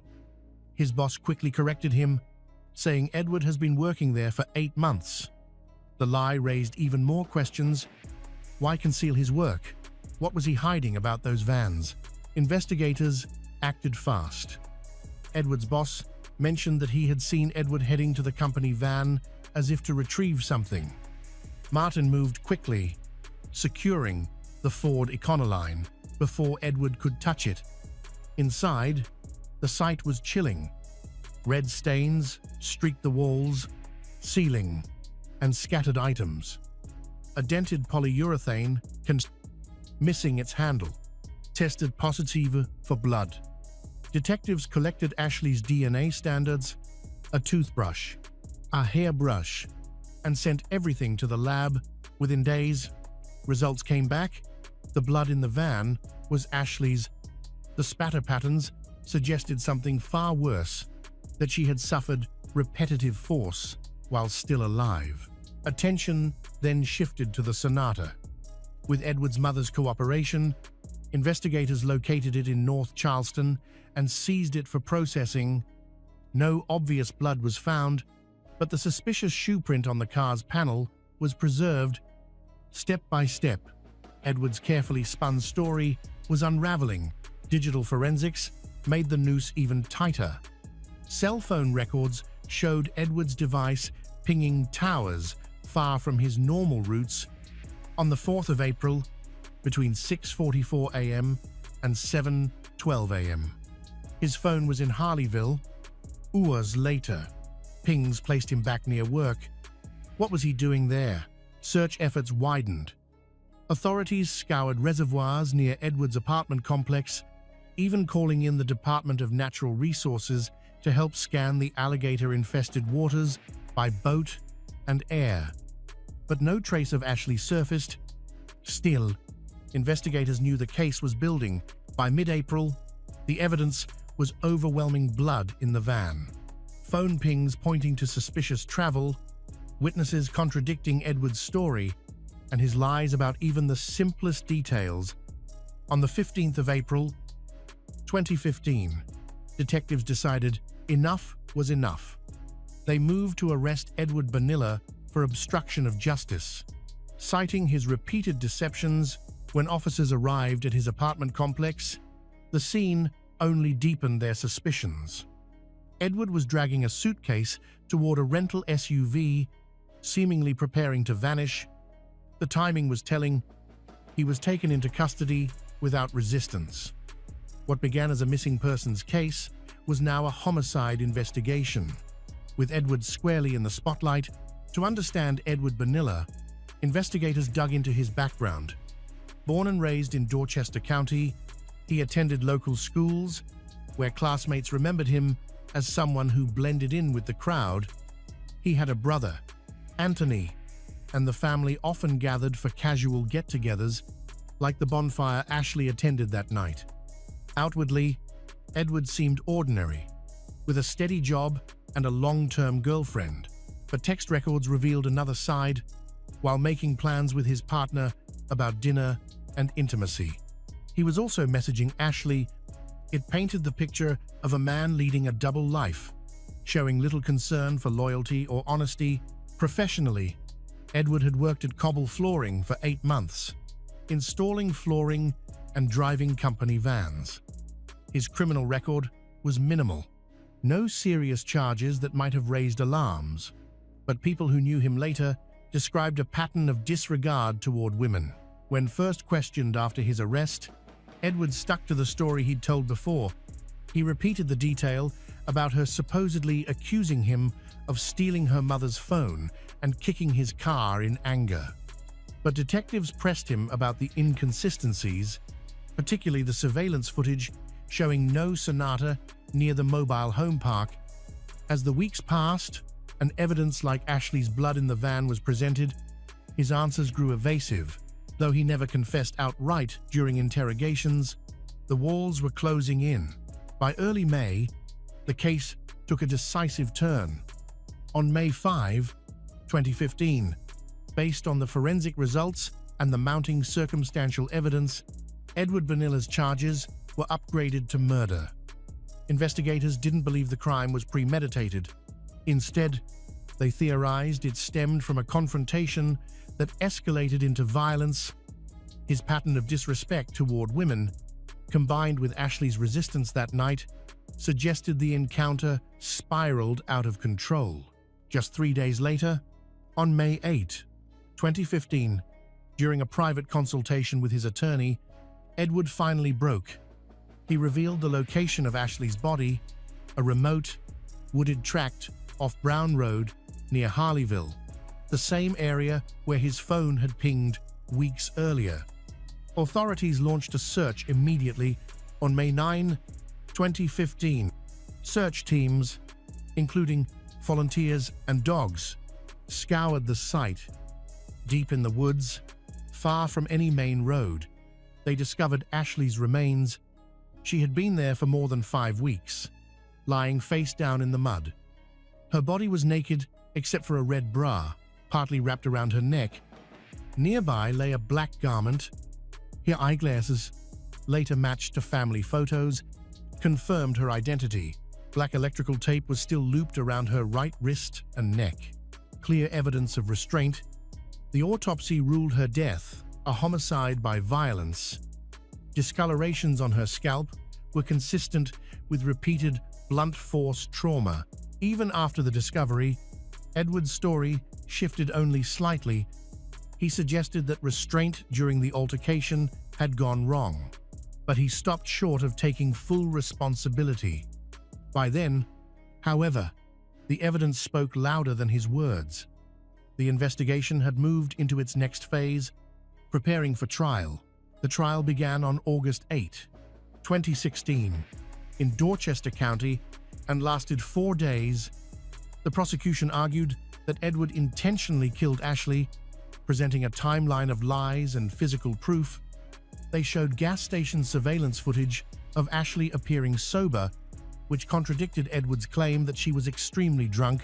Phone records and cell tower data showed Edward was in remote locations like Harleyville soon after Ashley disappeared. Near where her body was eventually discovered, experts testified that bloodstains on Edward's work truck showed repeated blunt force trauma, consistent with autopsy results.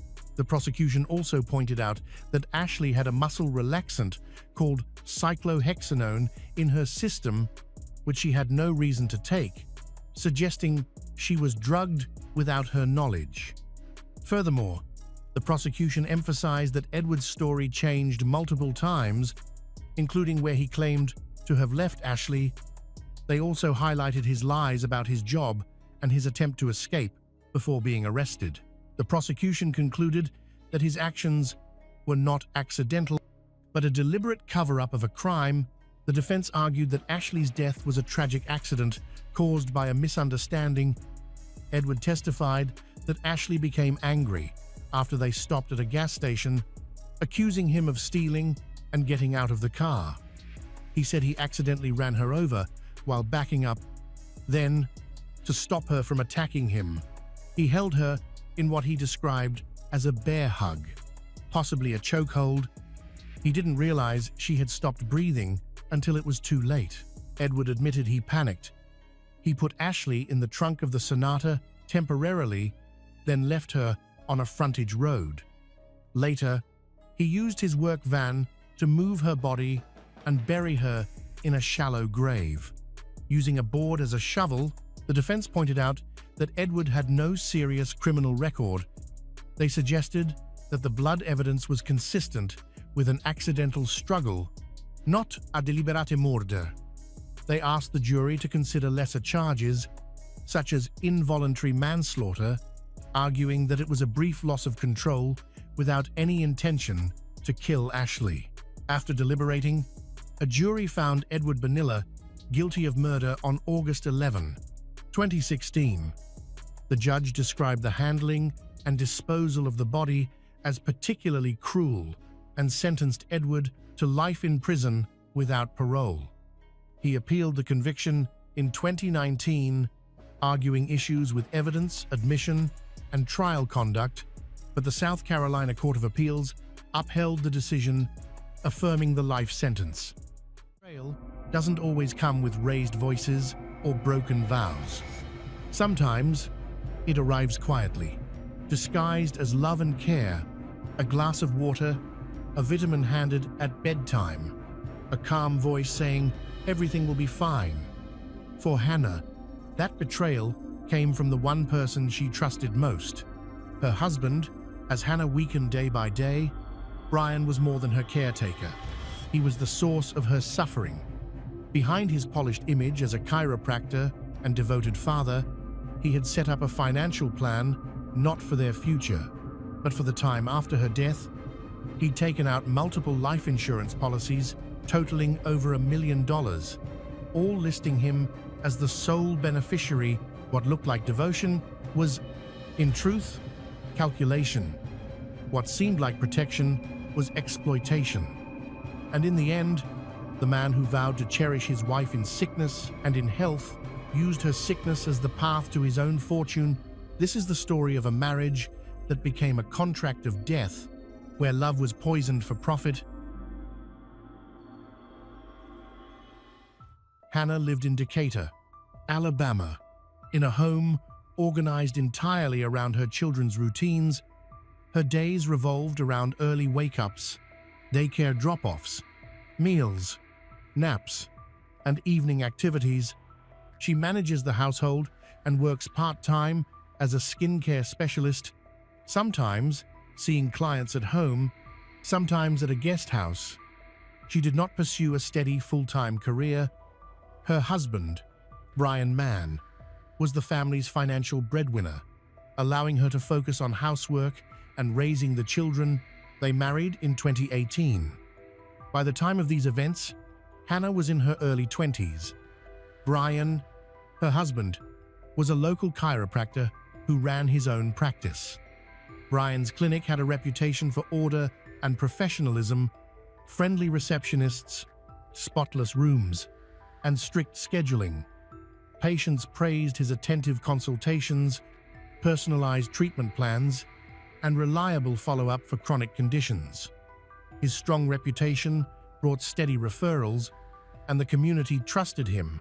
Brian's family lived simply but comfortably. Supported by the clinic's income, big expenses were planned in advance. But when it came to the children, they didn't hesitate to spend. Neighbors saw a neat house, a well-kept yard, weekend outings, all painted a picture of a perfect life. Successful husband, good wife, 2 young children, a peaceful lifestyle, but inside, things were more rigid than they seemed. Brian controlled many domestic decisions and gradually isolated Hannah from others. After the wedding, her meetups with friends dwindled. Appointments were often postponed or cancelled because of inconvenience, bad timing, or no one to look after the kids. She left social media and was eventually locked out of her accounts. Brian said it was for privacy and safety. He kept access to their shared email and passwords. He handled nearly all household administration, subscriptions, bills, appointments, while Hannah's days were consumed by home tasks. Mornings were for getting everyone else ready. Afternoons went to errands, cooking, and laundry. Evenings followed the children's schedules. She rarely visited the clinic, and only when necessary. Brian told others, and likely himself, that everything was under control. He cited his medical background at home too. Advice on sleep, vitamins, and nutrition. Appearing deeply involved in family life, that's how it looked. A well-ordered life, growing control within the household, and the slow erasure of Hannah's personal space. In mid-2021, a change came that seemed harmless at first. Leveraging his role as a health professional, Brian suggested Hannah start a daily vitamin regimen tailored to support her as a busy mother with little time to rest. He said the supplements came from his clinic, ensuring quality and safety. They were chewable gummies and powdered drinks. Trusting his advice, Hannah accepted it as a routine wellness step. Soon it was habit. Each evening, Brian brought the supplements to the bedroom with a glass of water. If she forgot, he gently reminded her, stressing consistency and promising benefits with regular use. His persistence looked like care. A few weeks later, Hannah began to notice slight changes in her body. Fatigue, dizziness. She attributed it to the workload of housework and childcare. Gradually, the symptoms became more severe. Back pain, frequent stomach pain. Her diet hadn't changed, yet she was losing weight. By the end of summer, her clothes hung loosely. Even though she hadn't tried to slim down, Brian stayed calm. As Hannah's symptoms emerged, he told her that her body was adjusting to improved nutrition, that any side effects were temporary, and that she would feel stronger within a few months. He spoke with absolute confidence, drawing on his medical background. Hannah wasn't alarmed. Her symptoms developed slowly, without any sudden crisis. Occasional good days made her think she might be recovering. Even as her energy declined, and her weight continued to drop. It was this period that laid the foundation for a health condition that quickly became serious and dangerous. By late summer 2021, Hannah's condition had worsened significantly. Nausea set in, making it difficult to eat regularly. From September 2021 to January 2022, she lost nearly 40 pounds, dropping to about 84 pounds. Even doing daily housework left her breathless and exhausted. Standing in the kitchen for long was hard. She felt dizzy and had lower back pain. Stairs exhausted her. Eventually, she struggled to stay balanced and began using a rolling office chair to move around the house to reduce strain and avoid falls. Nighttime muscle cramps increased, and her sleep became shallow and restless. Despite Hannah's obvious decline in health, Brian discouraged her from seeking medical attention. He insisted he could manage her routine himself and framed her symptoms as the stress of parenting, seasonal fatigue, and lack of sleep, saying they didn't require professional attention. At the same time, Brian tightened control over the household. He decided when Hannah should rest, reminded her to take the supplements he provided, and personally brought her water to keep her on his schedule. He recommended at-home remedies, more rest, hydration, and light stretches, demonstrating them as safe and effective. He stayed soft-spoken and attentive, projecting care. By late fall, fatigue overshadowed everything else. Lifting her son and daughter became difficult. Hannah often asked them to wait while she sat to catch her breath. She had to spread out chores. Simple tasks took hours. By December, the contrast between how she looked and how she felt was clear. Her clothes hung loose and her face looked sunken. Yet her temperature was normal. Adding to the confusion, she knew she was getting worse but couldn't understand why. Her diet and workload hadn't changed. By early January 2022, Hannah was in crisis. Standing caused sudden weakness and brief vision blurring. Eating was a struggle. Food sometimes repulsed her, and a few bites could trigger nausea. Moving around without support became dangerous. She relied on the rolling chair to get from room to room. Still, Brian remained steadfast. He kept saying, "The worst is over," insisting she just needed more time to recover. He stayed calm, managed details, issued reminders, and spoke with unwavering confidence. When Hannah's condition became life-threatening, she did not seek help on her own. Her mother, visiting occasionally, recognized the danger and decided to act without telling Brian. Hannah could barely walk, so her mother helped her dress and guided her to the car. On the way to the hospital, Hannah said little, mostly describing abdominal pain and extreme weakness. At the University of Alabama Hospital emergency room, her mother immediately told staff that her condition had been deteriorating for months without medical care. Doctors began by checking the basics: weight, blood pressure, temperature, and heart rate. The results were alarming. Hannah's weight was dangerously low. Her pulse was weak, and her blood pressure was unstable. Physicians initially considered a broad range of causes, from chronic conditions to serious systemic illnesses, and ordered extensive lab tests and diagnostic procedures. Blood work revealed a critical finding. Hannah's blood lead level was about 80 micrograms per deciliter. For comparison, anything above 10 is medically concerning. Her level posed an immediate, life-threatening risk. Additional tests showed signs of internal organ distress, and she soon developed acute respiratory failure. Doctors placed her on a ventilator to support her breathing. Imaging scans revealed fine, metallic-like particles throughout her tissues. Lead deposits accumulated over time from ongoing exposure rather than a single event. This chronic exposure explained her gradual symptoms and the sudden crisis. Once her condition became critical, her health declined so quickly that doctors induced a medical coma to reduce physiological stress and prevent permanent damage. Treatment began immediately with chelation therapy to bind and remove the lead. Progress was slow and required continuous monitoring. Hannah remained hospitalized for nearly 2 months. During that time, the team stabilized her breathing, improved her vital signs, and lowered her blood lead levels. Still, the damage from prolonged exposure was evident, and full recovery was unlikely. Doctors emphasized that even a 1-day delay might have been fatal. Hannah's survival ultimately hinged on her mother's decision to act, breaking from the family's usual pattern and enabling a timely diagnosis and urgent treatment.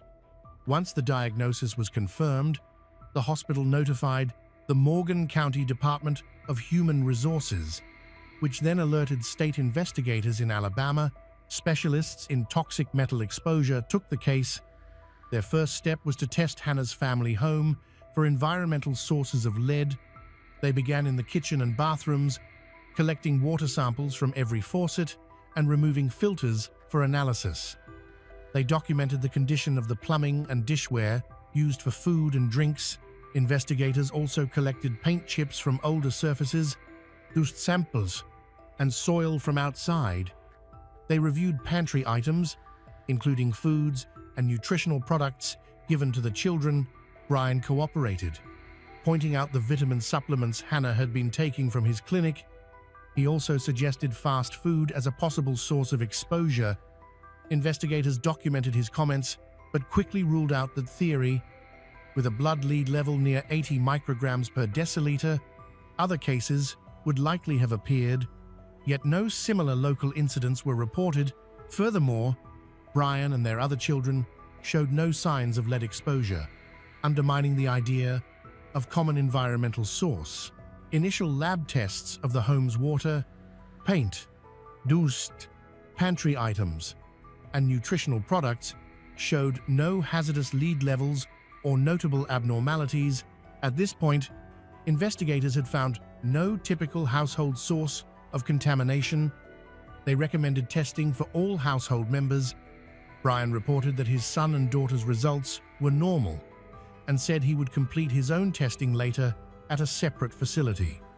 His delay raised concerns, especially since some tests could have been done immediately on site. This was flagged for follow-up. A second home inspection occurred a few days later, with experts from the Alabama Department of Public Health expanding the scope of testing. They collected water from initial flow and post-flush samples, gathered dust from multiple surfaces, inspected filters, and took swabs from the kitchen's sink, kettle, and blender to check for metal leaching. Investigators also requested packaging from the vitamins and powder mixes to identify the manufacturer and batch numbers. The second round of results reinforced the initial findings. There was no source of lead in the home environment. However, the source and composition of Hannah's supplements remained unclear because the investigators did not have access to actual samples. They began to reconstruct Hannah's daily routine by talking to her family and close contacts. They focused on who prepared the meals, and especially the timing, location, frequency, and context in which Hannah took the supplements. The family reported that Brian regularly reminded Hannah to take them in the evening. At home, with a glass of water he left by her bed. These details supported a working theory of intentional oral exposure. The initial stages of the investigation revealed 3 main findings.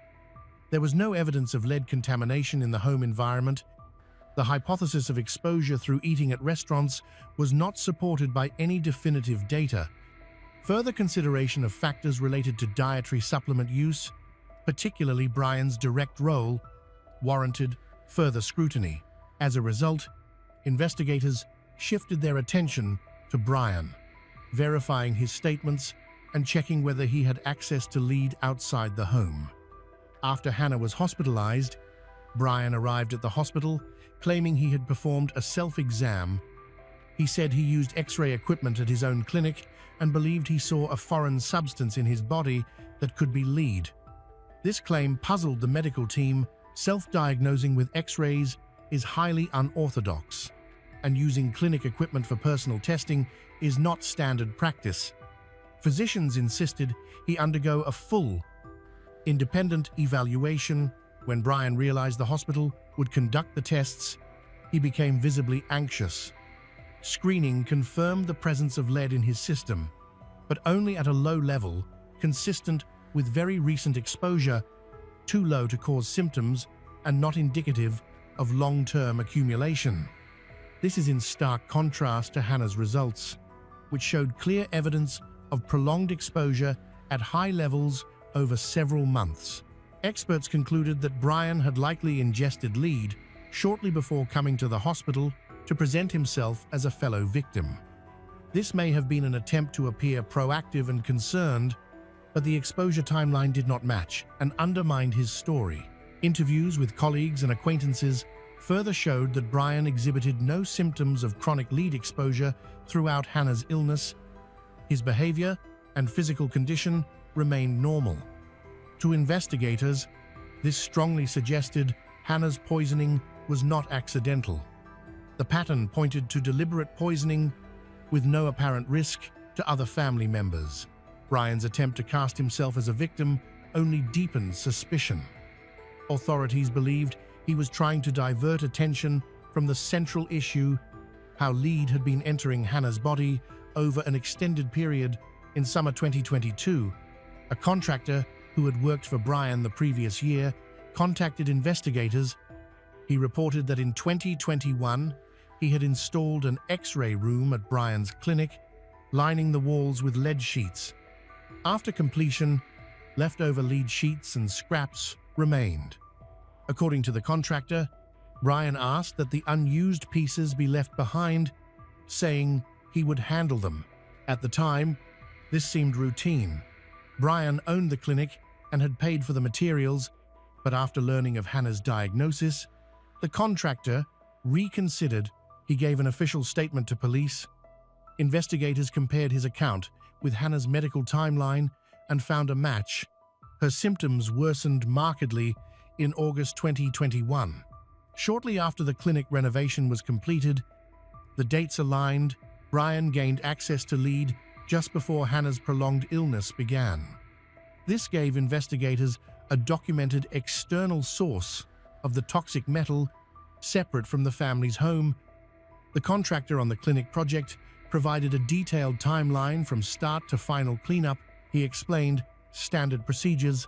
Leftover materials are either returned to the warehouse or disposed of safely. He did not see what Brian did with the remaining lead. He simply handed it to him at the clinic owner's request.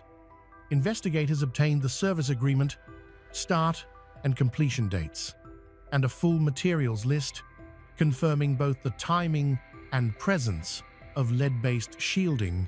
Clinic staff reported that only Brian had keys to the X-ray room and that the post-installation cleanup occurred without the contractor. This timeline became central. In 2021, Brian had access to a real source of lead. While the contractor's statement did not explain how the lead was administered, it established where it came from and supported the theory of intentional exposure. As the investigation progressed, another key detail emerged.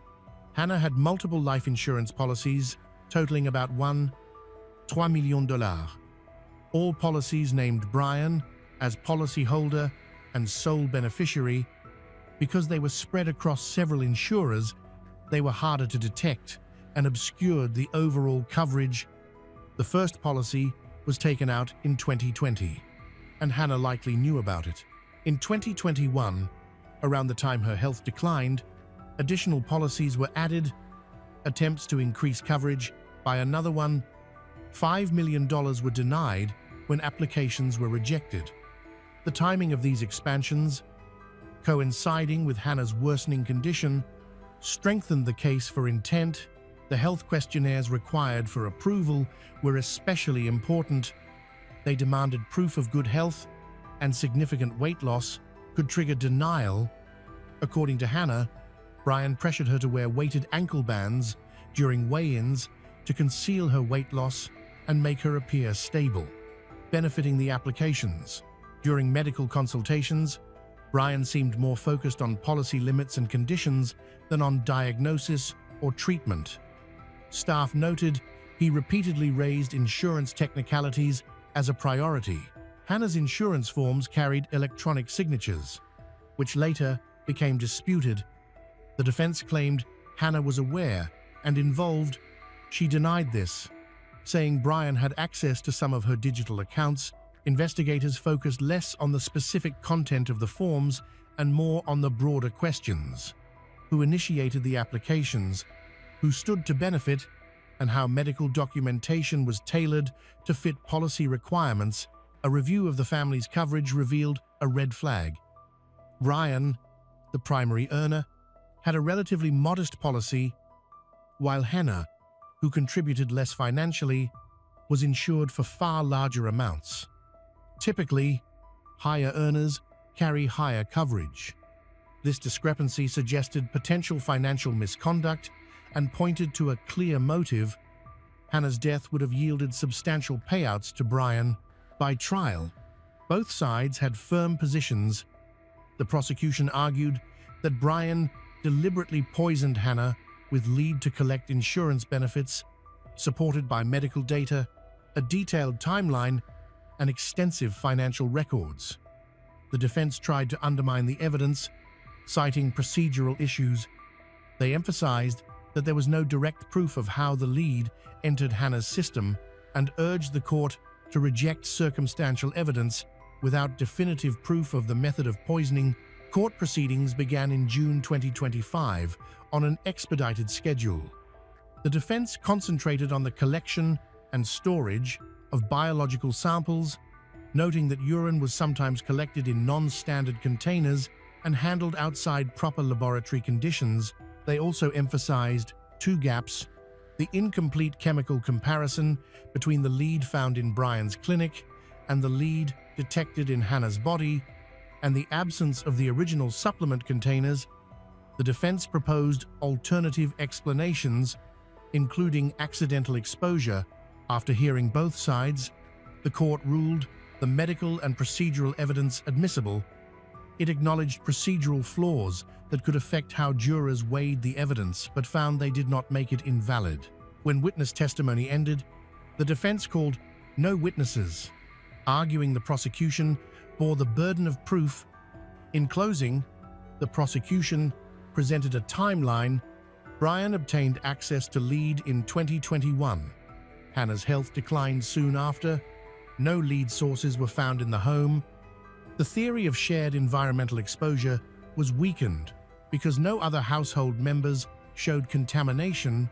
The prosecution cited financial motive, insurance policies, and attempts to increase coverage, and medical analysis that refuted Brian's claim that he himself had been poisoned. The defense maintained that the evidence was circumstantial and lacked direct proof of how lead entered Hannah's system. After several hours of deliberation, the jury found Brian Mann guilty of attempted murder. The court ordered Brian held without bail, pending sentencing, and scheduled a trial for early August 2025. The judge outlined potential penalties, including life in prison, depending on the extent of harm to Hannah and the level of planning.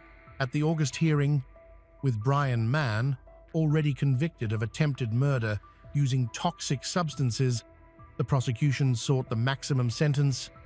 They argued his actions were not a brief lapse, but a calculated, multi-stage effort over several months. During this period, he hid Hannah's worsening condition from medical providers, delayed her diagnosis, and promoted a false narrative of a shared household source. The defense asked the court to avoid a life sentence, citing Brian's clean record, community standing, medical career, prior support for his family, Hannah's survival and ongoing treatment, and lingering uncertainty about his intent. In explaining its decision, the court found that the full body of evidence, medical records, financial documents, witness testimony, and investigative findings showed a deliberate conduct. The judge described the crimes as prolonged, causing irreparable harm, with lifelong consequences for Hannah. Brian Mann was sentenced to 25 years in state prison, with no parole eligibility for the first 20 years. The court also ordered restitution for Hannah's medical costs and emotional damages, with the amount to be set in a separate civil proceeding.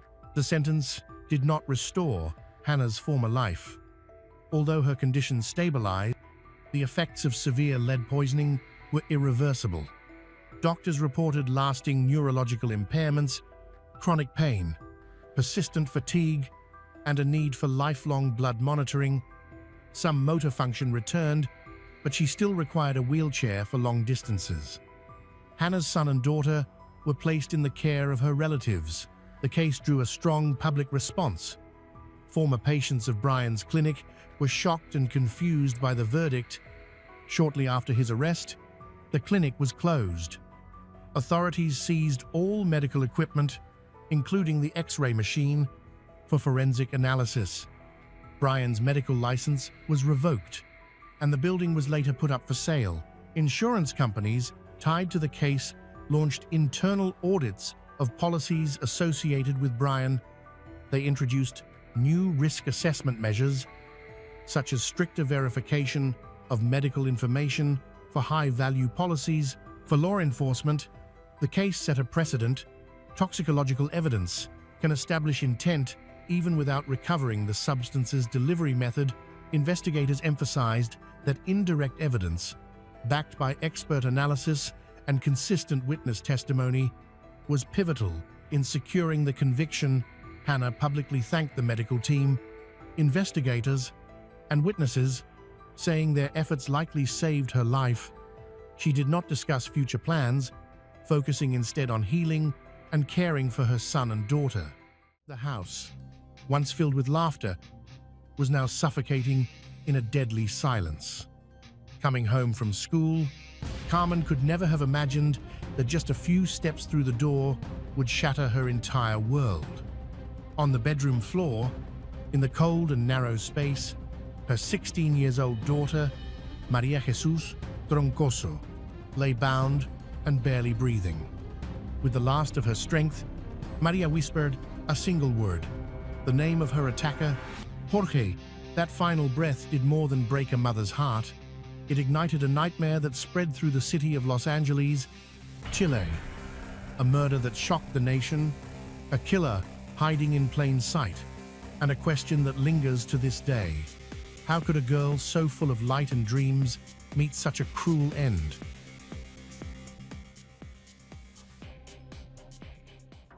Maria Jesus Troncoso was born on May 22, 2007, in Los Angeles, Chile. She was the younger of two daughters of Carmen Gloria. Her arrival filled the home with joy. Family members celebrated enthusiastically, and her older sister, Camila, was especially excited to welcome her. A few months later, that happiness was overshadowed by her parents' separation. The breakup brought emotional strain and financial difficulties. Even so, Carmen found the strength to carry on, relying on her job as a teacher to support her daughters. Those tough years strengthened their bond, turning them into a united team that faced every challenge together. Over time, sisters Maria and Camila grew closer, sharing interests and hobbies. Together with their mother, they formed an inseparable trio. They often went shopping, watched movies at the cinema, attended concerts, and went on hiking trips. Their connection was more than family. It was a partnership built on love and support. In 2023, their routine changed slightly when Camila moved to another city to study occupational therapy. Though it was only 2 hours away, she couldn't be home during the week. However, every weekend, she returns to Los Angeles to spend time with her mother and younger sister Maria. At 16, Maria was in secondary school. She stood out for her strong academic performance, kindness, involvement in extracurriculars, and eagerness to help others. She had a natural instinct to protect those in need, She often rescued abandoned animals, cared for them, and found people to adopt them. She also joined feminist marches, defending women's rights and speaking out against gender-based violence. Cheerful, outgoing, and affectionate, she was admired for her compassion. On the weekend of October 14 to 15, 2023, Camila visited as usual. She spends time with her family and shares moments with her younger sister Maria. During those days, Maria asked for advice about what to do after finishing school. She was unsure about her career path and even considered following Camila into occupational therapy. It was a conversation like many they'd had before, without knowing it would be their last. The next day, Maria began to complain of stomach pain. The discomfort continued through Tuesday, and by Wednesday evening, she told her mother she didn't want to go to school on Thursday because she felt too unwell and needed to rest. Her mother, Carmen, agreed. Her daughter looked tired and pale. She hoped a day of rest would help. On Thursday morning, October 19, Carmen left for work at 7:30 a.m., going to the school where she taught, about a half-hour drive from their apartment. Maria was still asleep, so they didn't say goodbye. Around 8:30 a.m., Carmen received a text message from Maria asking for money, about $200, to buy clothes for an upcoming school event. The request immediately made her suspicious. Her daughter rarely asked for money for such things, and even asked for it to be transferred immediately. Concerned, Carmen started a video call. What she saw unsettled her. Maria didn't fully show her face, and the camera moved as if someone else were holding it. Her behavior felt off, and when the conversation returned to money, Carmen grew more worried. Carmen explained she didn't have the money at that moment, but Maria insisted she take it from the condominium funds. At the time, Carmen was the treasurer of the residential complex and had access to that account. The insistence and unusual tone deepened her unease. For Carmen, the suggestion to use condominium funds was the final red flag. Her daughter didn't know the balance of that account, and it was unthinkable that she would propose taking money that wasn't theirs. That request was completely contrary to Maria's character and went against the values Carmen had instilled in her daughters. The uneasiness in Carmen's heart kept growing. Trusting her instincts, she asked to leave her school duties and drove straight home. As soon as she walked in, the house felt unnaturally silent. She ran upstairs to the main bedroom, where Maria had spent the morning, opened the door, and was confronted with a devastating scene. Her daughter lay on the floor, wrapped in a blanket between the bed and the nightstand. In a panic, Carmen ran to Maria and found her daughter's hands tied behind her back and her ankles bound. Desperate, she began untying her and shouted for help. Maria was still breathing, but with difficulty, her chest rising and falling unevenly. In her final moments of consciousness, Maria whispered one word, identifying her attacker, Jorge. She then asked her mother to hold her. Carmen's cries for help echoed through the building, but almost no one responded. Only relatives of a man named Jorge Reboledo Martinez, who stayed at a nearby aunt's house, came forward. They were the ones who ultimately called emergency services. Shortly after, Jorge himself arrived, approaching calmly, asking what was happening, and offering help. Carmen, in shock and focused on saving her daughter, did not grasp the importance of the name her child had uttered. Paramedics arrived within minutes and tried to resuscitate Maria for more than half an hour, but they could not save her. Maria, 16, was pronounced dead at the scene. Carabineros officers arrived soon after, secured the area, and began collecting evidence. One fact was clear: Maria had been attacked in her own home. The attacker had either forced entry or been allowed in by someone she trusted. Carmen gave a detailed statement. She explained why her daughter had stayed home, described the strange call and messages, and repeated her daughter's final word. Her initial testimony quickly became a key part of the investigation. Police turned their attention to the man identified as Jorge. Investigators soon learned that Jorge was not a permanent resident. He occasionally stayed in the building with relatives. As they dug deeper, they uncovered his extensive criminal history. He was far from an ordinary neighbor. Shockingly, Jorge had once served in the Carabineros, but was dismissed in 2014 after being arrested by his own colleagues for multiple offenses. In the days after the murder, he was initially questioned as a witness. During interrogation, however, he confessed he had killed Maria. With his confession, he was immediately arrested and placed in preventive detention while the investigation advanced.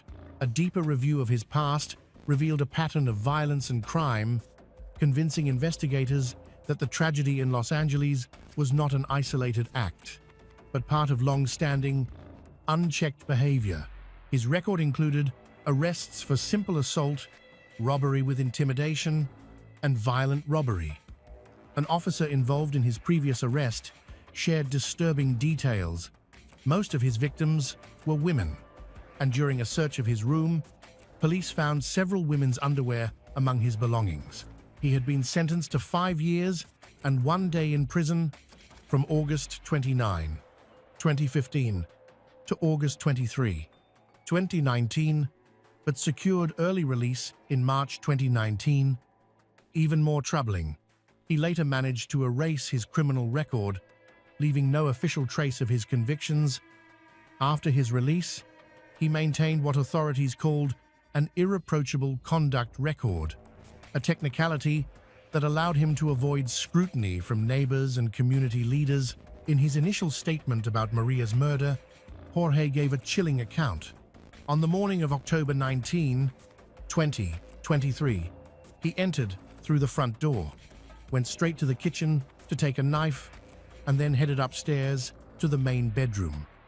There he encounters 16 years old Maria, shocked and terrified.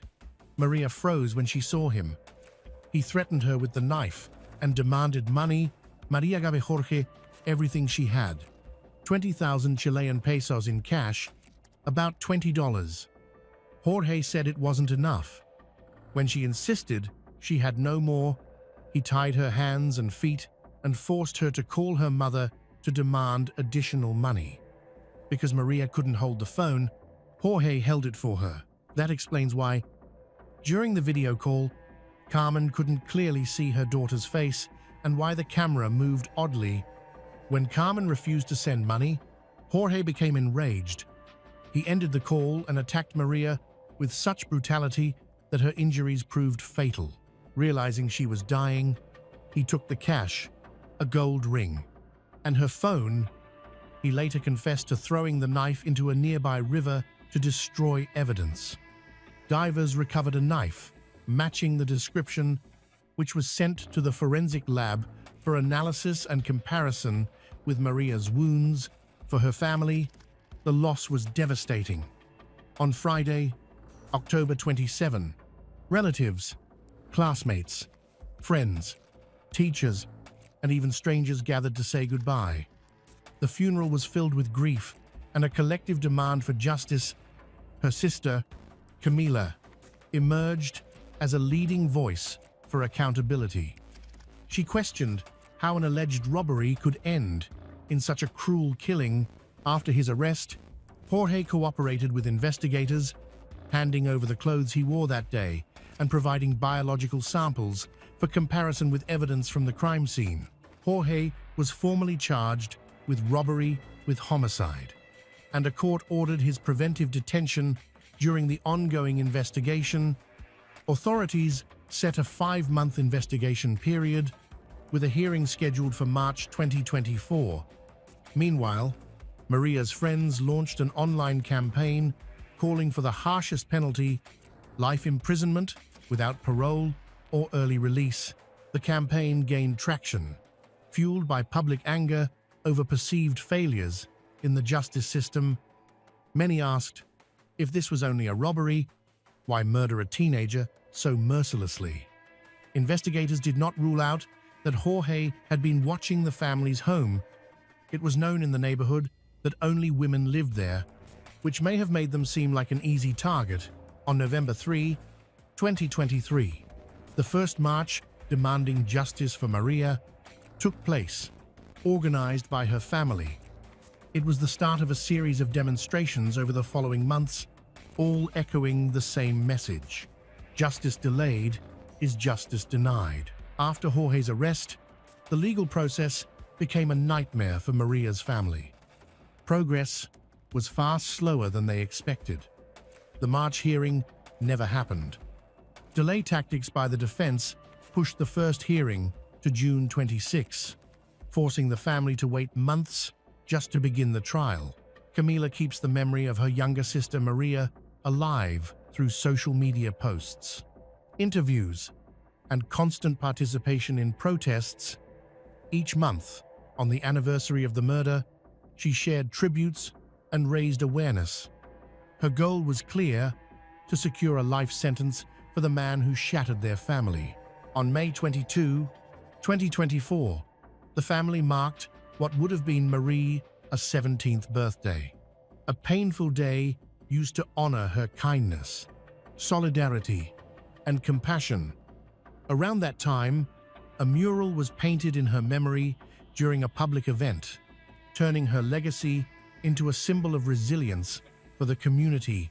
Meanwhile, the judicial process continued to move slowly. At a hearing to review precautionary measures, the judge maintained Jorge's preventive detention. The prosecutor's office requested 15 more days to complete the investigation, another delay that tested the family's endurance. During that session, Maria's relatives and friends gathered outside the courthouse with banners demanding justice. In August 2024, the lead prosecutor announced that the state would seek the maximum penalty under Chilean law, qualified life imprisonment, which would keep Jorge in prison without the possibility of early release. The prosecution also disclosed its case plan: 30 witnesses, both civilians and police, and 6 forensic experts would testify to reconstruct the events. As the months passed, preparations advanced for the oral trial, scheduled to begin on December 26, 2024. Just as the family felt close to confronting Jorge in court, another setback occurred. The December 26 hearing was postponed to January 6, 2025. Again, at the defense's request. For Camila and her mother, the delay was unbearable. After more than 10 months of emotional preparation to face the man responsible for Maria's death, they were told to wait yet again. Camila spoke publicly, condemning what she saw as a defense strategy indifferent to their suffering. For her and her mother, each delay was not merely legal maneuvering, it prolonged their pain and reinforced the feeling that justice remained out of reach. Throughout the process, Maria's family sought not only justice in her case, but also broader reforms. They supported legislative proposals to impose harsher penalties on violent offenders. Lawmakers even began drafting the Maria Jesus Troncoso law, inspired by her case. The bill aimed to strengthen punishments and prevent offenders from obtaining early release or sentence reductions. As Jorge had previously done, it also sought tougher penalties for non-intimate femicides, cases in which a man murders a woman with whom he has no romantic, familial, or cohabiting relationship. Maria and Jorge had no prior connection, and her death exposed a legal gap that many felt left women unprotected. Advocates argued that existing penalties were too lenient, and the proposed law aimed to fix that. By September 2025, the bill's passage in Congress was still uncertain. Meanwhile, the long-awaited trial began on January 6, 2025. Over 10 days, the tribunal heard from 33 witnesses, reviewed forensic analyses, and examined the evidence gathered by prosecutors. Key evidence included Maria's personal belongings recovered from Jorge's home, and DNA found on his clothing that matched her genetic profile. Additional evidence came from geolocation data linked to Maria's cell phone, reported missing by Carmen, and later found in Jorge's possession. Surveillance footage placed him near the residence. Most damaging was his own confession. The defense tried to exclude it, claiming constitutional violations, but the court ruled the confession valid. The defense also tried to downgrade the charges to simple robbery, with violence followed by homicide. The tribunal rejected that argument, concluding the murder occurred during the robbery itself. The crime was therefore classified as robbery with homicide. After more than 15 months of waiting, the court delivered its verdict. Jorge Rebolledo Martinez was sentenced to qualified life imprisonment. This sentence requires at least 40 years in prison before he becomes eligible for any form of release. With no alternative sentences or early benefits, he was also permanently barred from holding public office or any official role and lost his political rights for life. For Carmen, the sentence could not heal the wound. She acknowledged that no ruling could bring back her daughter or erase the pain. Still, the decision offered a measure of relief, a formal recognition that justice had finally been served. The murder of Maria left a profound mark on her family and the community.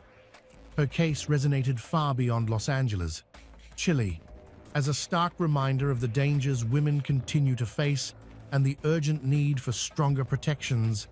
It was a warm summer night in July 1997, in a quiet neighborhood in Whittier, California, the kind of place where violence never happens. On a deserted street in the middle of the night, gunshots pierced the silence. When police arrived, they found a chaotic scene. Bruce Cleland, a respected software engineer, lying in a pool of blood. It quickly became clear that this was no random act of violence. It was something more planned, deliberate, and sinister.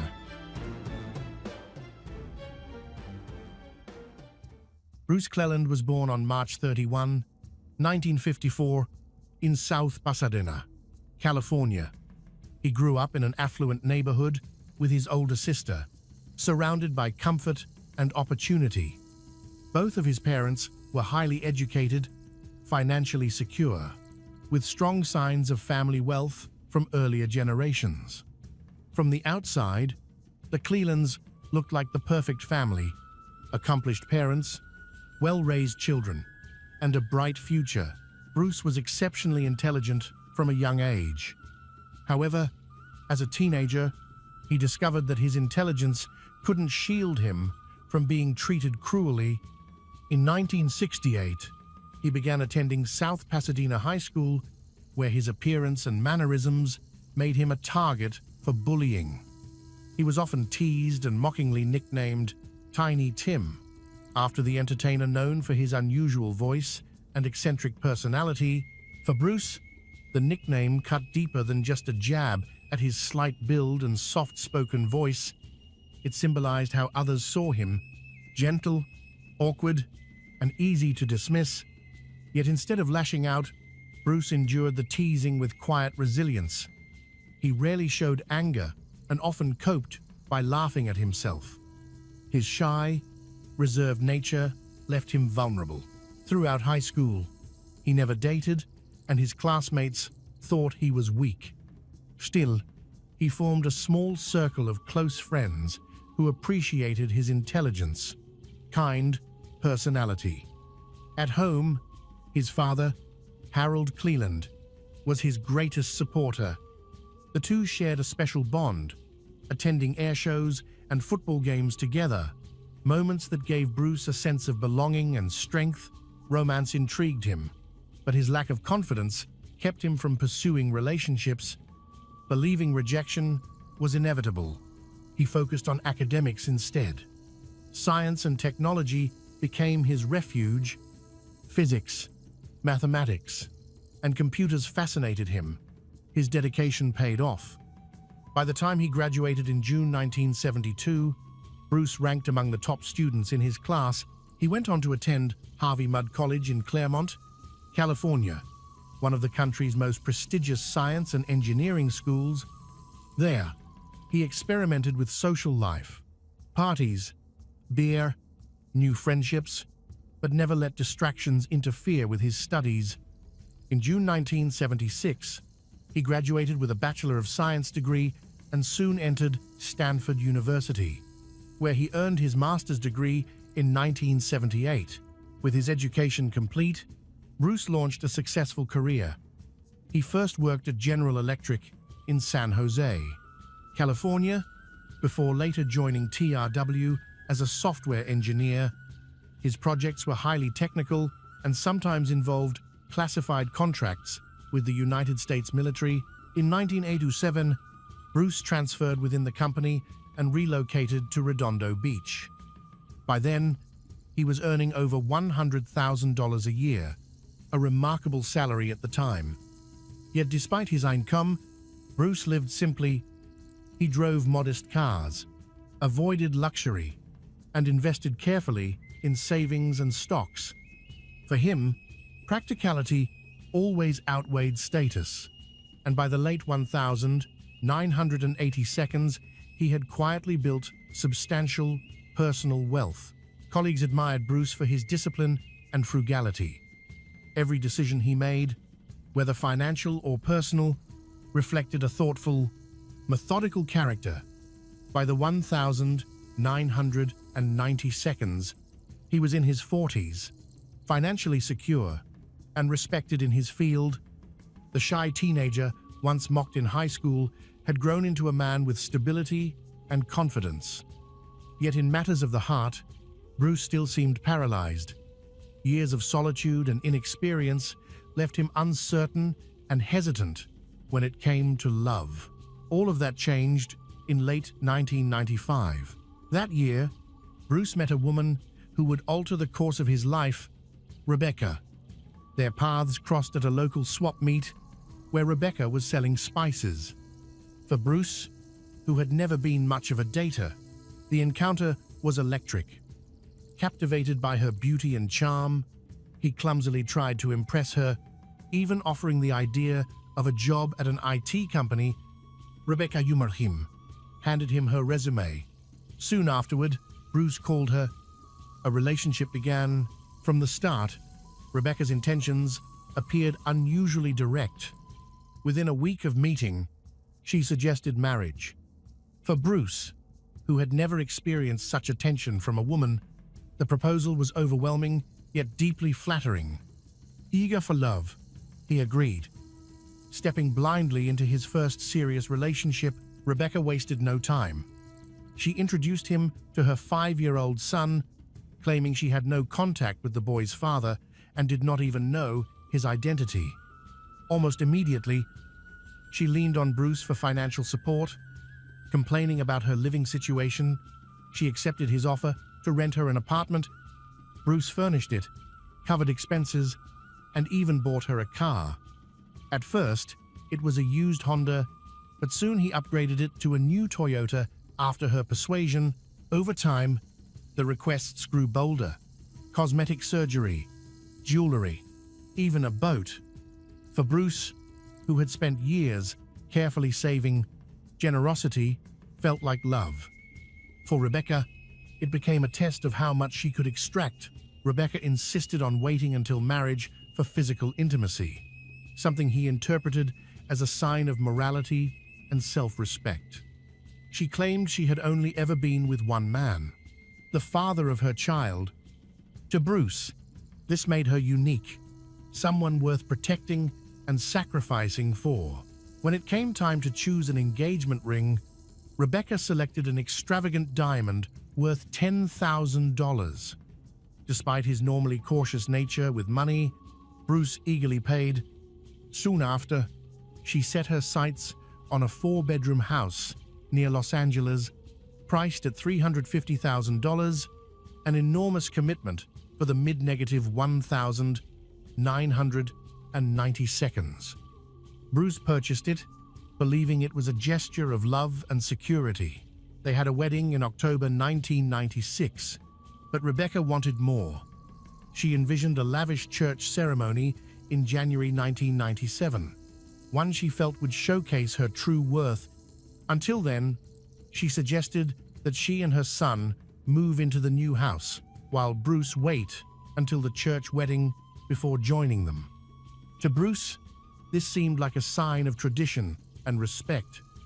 In reality, Rebecca had already discovered his greatest weakness, his innocence.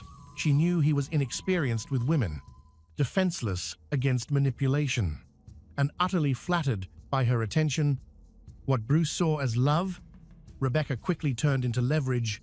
But who was Rebecca, really? Her story had begun long before she ever met Bruce. Her mother, Lucy, grew up in Mexico, where she endured abuse that led to an early pregnancy. Pressured by her family to marry her abuser to avoid shame, Lucy entered a doomed marriage plagued by instability and poverty. Seeking escape, the family eventually immigrated to the United States, hoping for a better life. On August 15, 1969, Rebecca Salcedo was born in California, the third daughter in a family already marked by hardship. Her father abandoned the household when she was still a child, leaving her mother, Lucy, to shoulder the burden of raising three daughters alone. Years later, the family discovered that he had died, but by then, Lucy had long been forced into the dual role of provider and caregiver. Life in California was expensive, and though the extended family sometimes helped, money was always scarce. Eventually, Lucy remarried. Her new husband, Pedro Salcedo, accepted the girls as his own and tried to bring stability to the home. Still, Pedro was not wealthy, and the family's lifestyle remained modest, with every dollar carefully stretched just to cover essentials. Even with Pedro's support, Lucy's mental health began to unravel. Withdrawn and overwhelmed, she increasingly retreated from daily responsibilities. This left her daughters with little structure or guidance. Instead of a cohesive, supportive household, tension became the norm. The sisters quarreled constantly, competing against one another rather than working together. In this chaotic atmosphere, Rebecca quickly realized she could live without real authority over her. She came and went as she pleased, shaping her own rules. As Rebecca entered her teenage years, she embraced a lifestyle centered on attention, popularity, and freedom. Schoolwork became secondary. She preferred parties, shopping trips, and the thrill of being noticed. With natural charm and striking looks, she quickly learned that she could bend situations to her advantage. Boys offered her rides, gifts, and money, benefits she rarely turned down. By age 16, she took her independence to another level. She agreed to marry a man who desperately needed a green card. As a U.S. citizen, she could provide it, and in return, she received $2 This marriage of convenience marked a turning point. It was the first in a long series of calculated decisions where relationships became a means of survival, opportunity, and profit. The early 1992s introduced even greater turmoil. In 1991, Rebecca was arrested on charges of possession of illegal substances with intent to sell. The conviction resulted in a 3-year prison sentence. Around the same time, she discovered she was pregnant. When asked about the father, she admitted she had no idea who he was.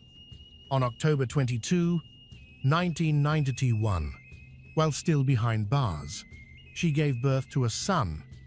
Her family cared for the child during her incarceration. Though sentenced to 3 years, she was released after roughly a year and a half for good behavior.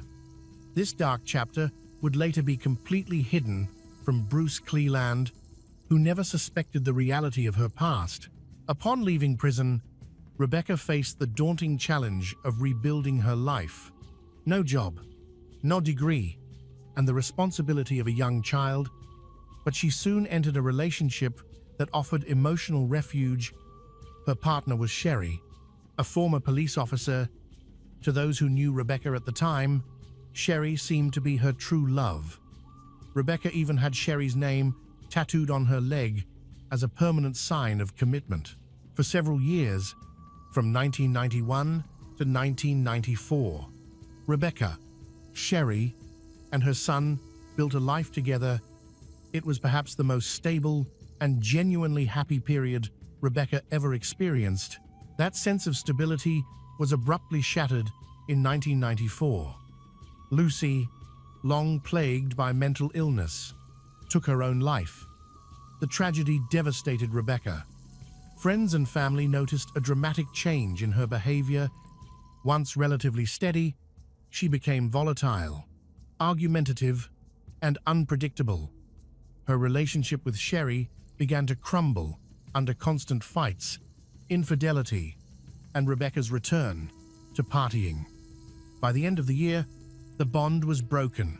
Rebecca once again found herself untethered, drifting from one social circle to another, seeking someone new to provide the security and attention she craved.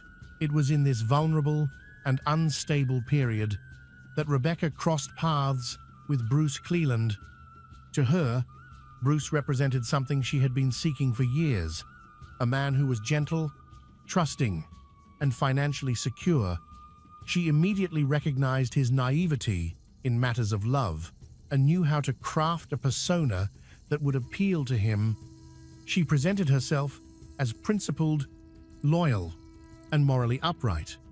To Rebecca, Bruce was the perfect target, wealthy, inexperienced, and eager to please. Bruce, captivated by love, completely trusted Rebecca. He bought a house, looking forward to them living together. But the house quickly became a busy center of activity. Rebecca invited friends over frequently, hosted parties, and entertained men whom she introduced as cousins. Bruce never questioned her explanations. His deep trust, combined with his lack of relationship experience, left him unable to see what was happening right in front of him. In January 1997, their lavish church wedding finally took place, a ceremony designed to match Rebecca's ambitions and to project an image of perfection. To the outside world, they seemed like a success story. Bruce, the accomplished, intelligent professional, and Rebecca, the devoted young wife. But appearances were deceiving. At her bachelorette party, just days before the ceremony, Rebecca confided to friends that she didn't love Bruce at all. Her marriage, she admitted, was about one thing only: money. Bruce and Rebecca traveled to Hawaii for their honeymoon, but the trip only highlighted how fragile their union truly was. Even then, Rebecca could not hide her disdain. She called friends and ridiculed her new husband, describing her intimate life with him in cruel detail, saying it was the most humiliating experience of her life. Many hoped marriage might soften Rebecca, that with time she would grow into the role of a loyal partner, especially with a man as devoted as Bruce. He continued to shower her with kindness, patience, and loyalty, but Rebecca never even pretended to reciprocate. Once back from Hawaii, the thin facade of marriage crumbled entirely. Rebecca returned to late nights, wild parties, and lavish spending, burning through Bruce's money as though it were endless. Her infidelity was no secret. She saw other men openly, and while friends noticed, Bruce seemed unwilling, or unable, to confront the truth. Instead, he retreated into his work, spending less time at home and leaving Rebecca free to indulge in her desires. Within just 4 months of their wedding, the situation was irreparably broken. Rebecca began talking openly about divorce, boasting to her friends about the large settlement she expected to secure. What she failed to understand, however, was California's clear legal boundary.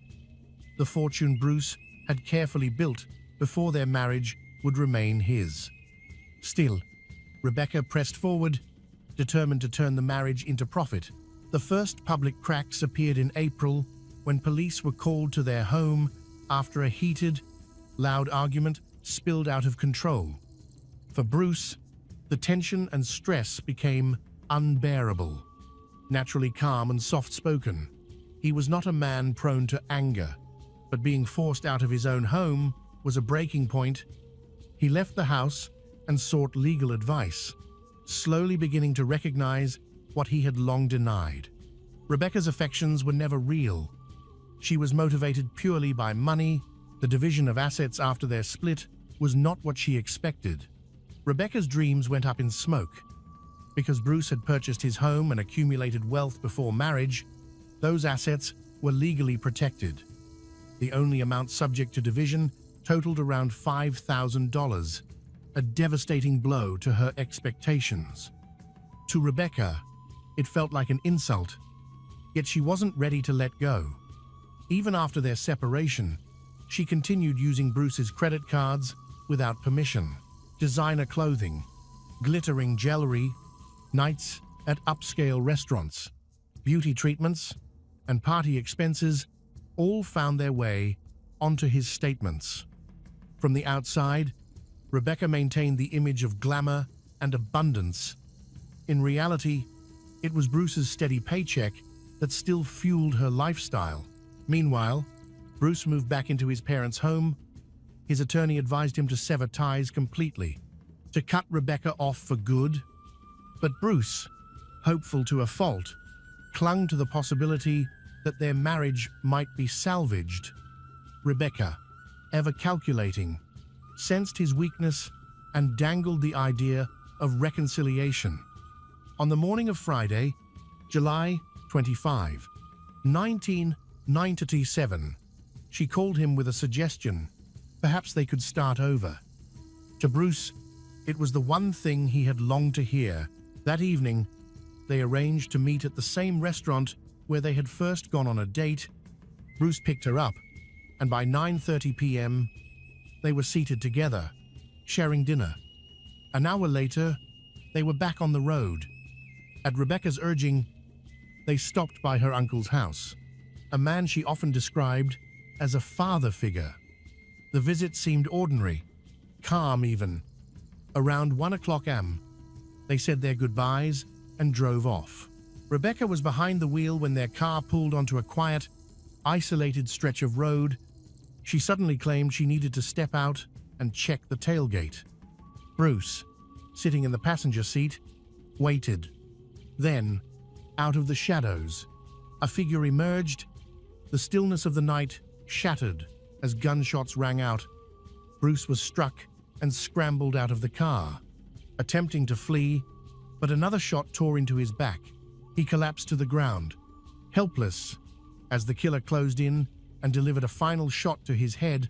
From the window of a nearby house, a woman named Virginia Selva caught a glimpse of the horror unfolding outside.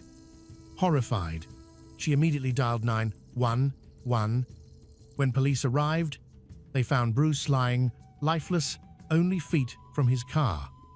Rebecca was seated near the hood, claiming she had been struck in the head and knocked unconscious, but detectives noticed something strange from the very start.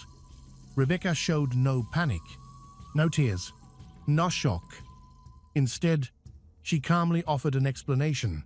It must have been a robbery. She even insisted that her diamond wedding ring had been stolen, yet investigators quickly noticed the inconsistencies. Her purse and cell phone remained untouched inside the car. Bruce's wallet, with cash inside, was still in his pocket. A medical examination showed she had no head injuries. When Rebecca sat down with investigators, her statements immediately struck detectives as odd. Rather than focusing on her husband's violent death, she spoke at length about her outfit that evening, their first date years earlier, and the restaurant they had just visited. None of it addressed the brutality of what had happened on that road. Detectives grew increasingly skeptical. A closer look at her background and at the short marriage itself quickly revealed troubling signs. Friends and acquaintances described a woman obsessed with material wealth, prone to extravagant spending, unfaithful to her husband, and openly dissatisfied with the marriage from the very beginning. Then came the discovery that shattered any lingering doubts. Just 1 month before Bruce's murder, Rebecca had quietly taken out multiple life insurance policies in his name, totaling roughly $1 million. On the documents, Bruce's signature had been crudely forged.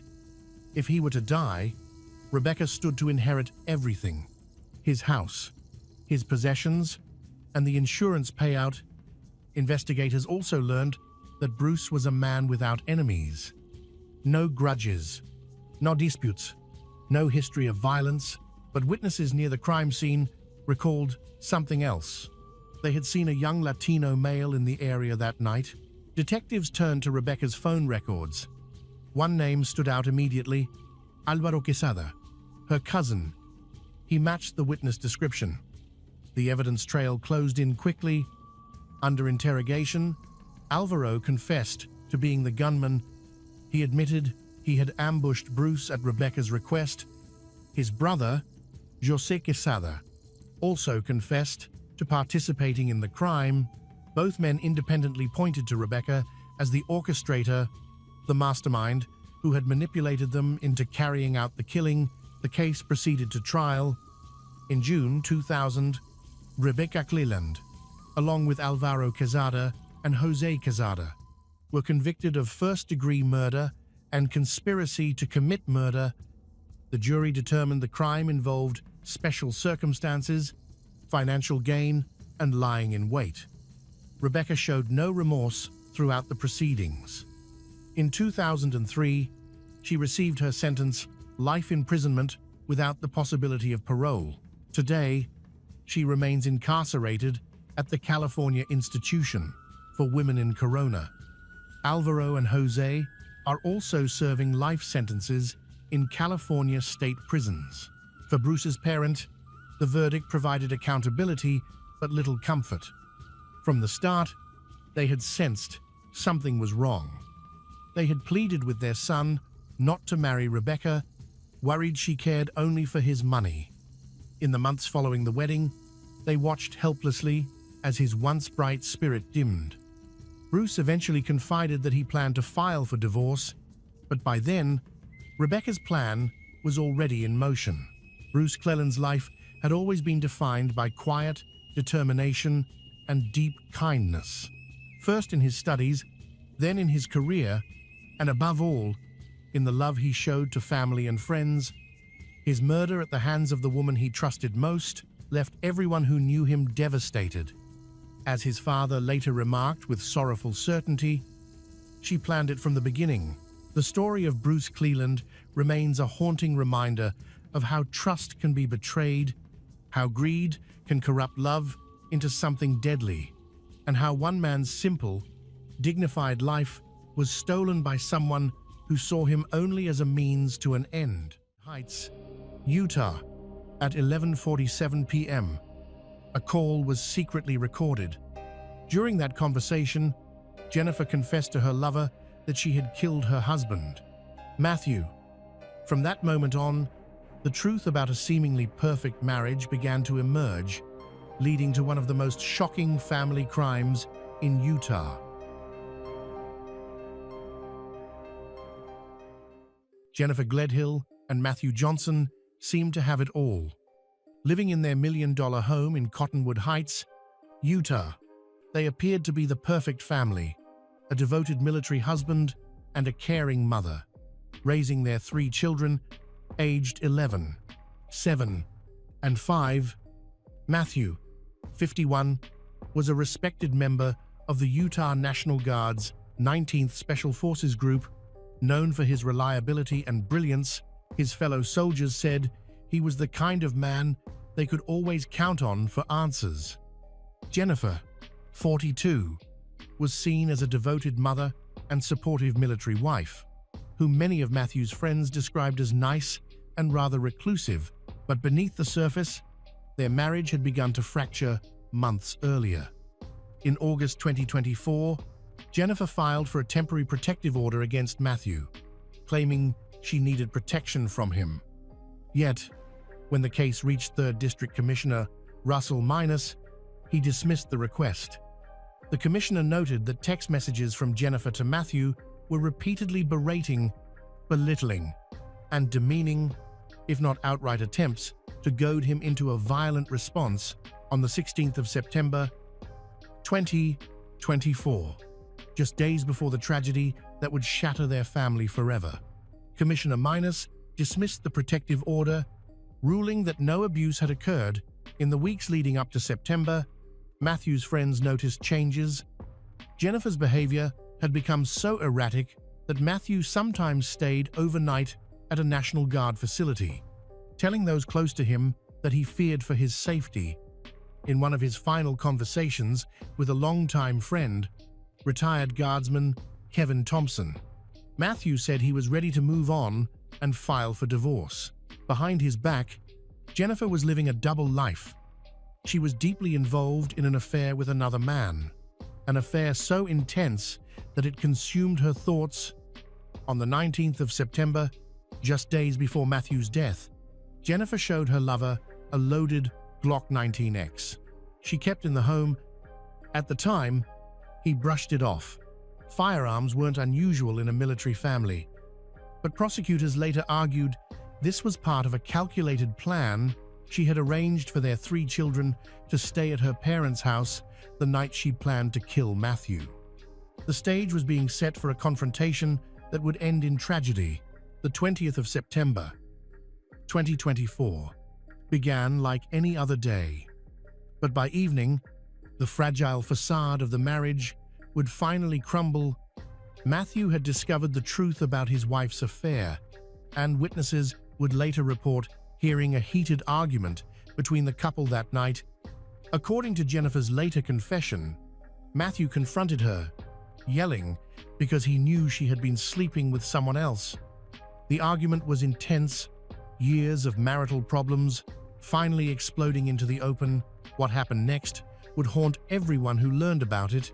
In the early hours of the 21st of September, 2024, as Matthew lay sleeping in their master bedroom, completely vulnerable and unaware of the danger, Jennifer made a decision that would destroy him forever. She took his own 9mm handgun and shot him in the head while he slept. By her own confession, she then put Matthew's body into a rooftop storage container, sliding it down the stairs of their home before loading it into the back of their minivan. She smashed his phone and drove his truck to a nearby neighborhood, abandoning it blocks from their home. Then, in what can only be described as a methodical cover-up, Jennifer drove north with her husband's body and buried him in a shallow grave at a location that remains unknown to this day. When she returned home, she began an extensive cleanup operation. She bleached the walls, used carpet cleaning supplies throughout the master bedroom, and ordered a new mattress to replace the blood-soaked one where Matthew had been killed. The mattress arrived just 2 days later, but Jennifer's most critical mistake was yet to come. On the 22nd of September, just before midnight, Jennifer showed up at her lover's home and made a confession that would ultimately lead to her arrest. She told him everything: how she had killed Matthew, how she had disposed of his body, and how she had cleaned up the crime scene. The man noticed bruises on Jennifer's body during their conversation, and when he asked about them, she casually explained that she had gotten them while burying her husband and cleaning the house of evidence. Her lover was terrified by what he had heard. Jennifer, whom he thought he knew, had just confessed to cold-blooded murder with an almost casual demeanor. The truth was about to come out, and it was worse than anyone imagined. Jennifer's lover was so disturbed by her confession that he decided to record their next phone conversation. When he told Jennifer that he was frightened by what she had told him, her response was chilling and would become one of the most haunting pieces of evidence in the case. She exclaimed that she thinks she could even hurt a fly, and said that Matthew's not a person. He wasn't a person anymore. The cold detachment in her voice was unmistakable. She had dehumanized her husband so completely that his death meant nothing to her. But Jennifer's disturbing revelations didn't stop there. When her lover asked if she would do anything differently if she could turn back time, Jennifer replied, no. She also asked her lover not to think of her as a monster and to remember who she was before the confession. The irony was not lost. She was asking for understanding after confessing to murdering the father of her children in cold blood. What made this conversation even more significant was that it took place before Matthew was officially reported missing. Jennifer was already referring to her husband in the past tense.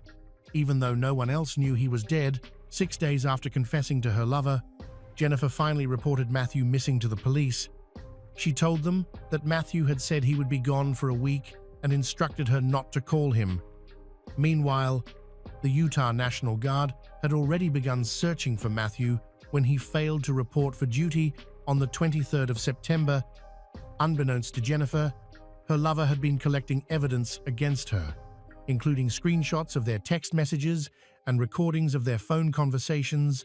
On the 2nd of October, 2024, he contacted the police with information that would crack the case wide open. On the 2nd of October, 2024, armed with the recorded confessions and physical evidence, police arrested Jennifer Gledhill on charges of first-degree murder and obstruction of justice. When Cottonwood Heights, Utah police executed a search warrant on the Gledhill home. They discovered a scene that told a very different story than the one Jennifer had presented.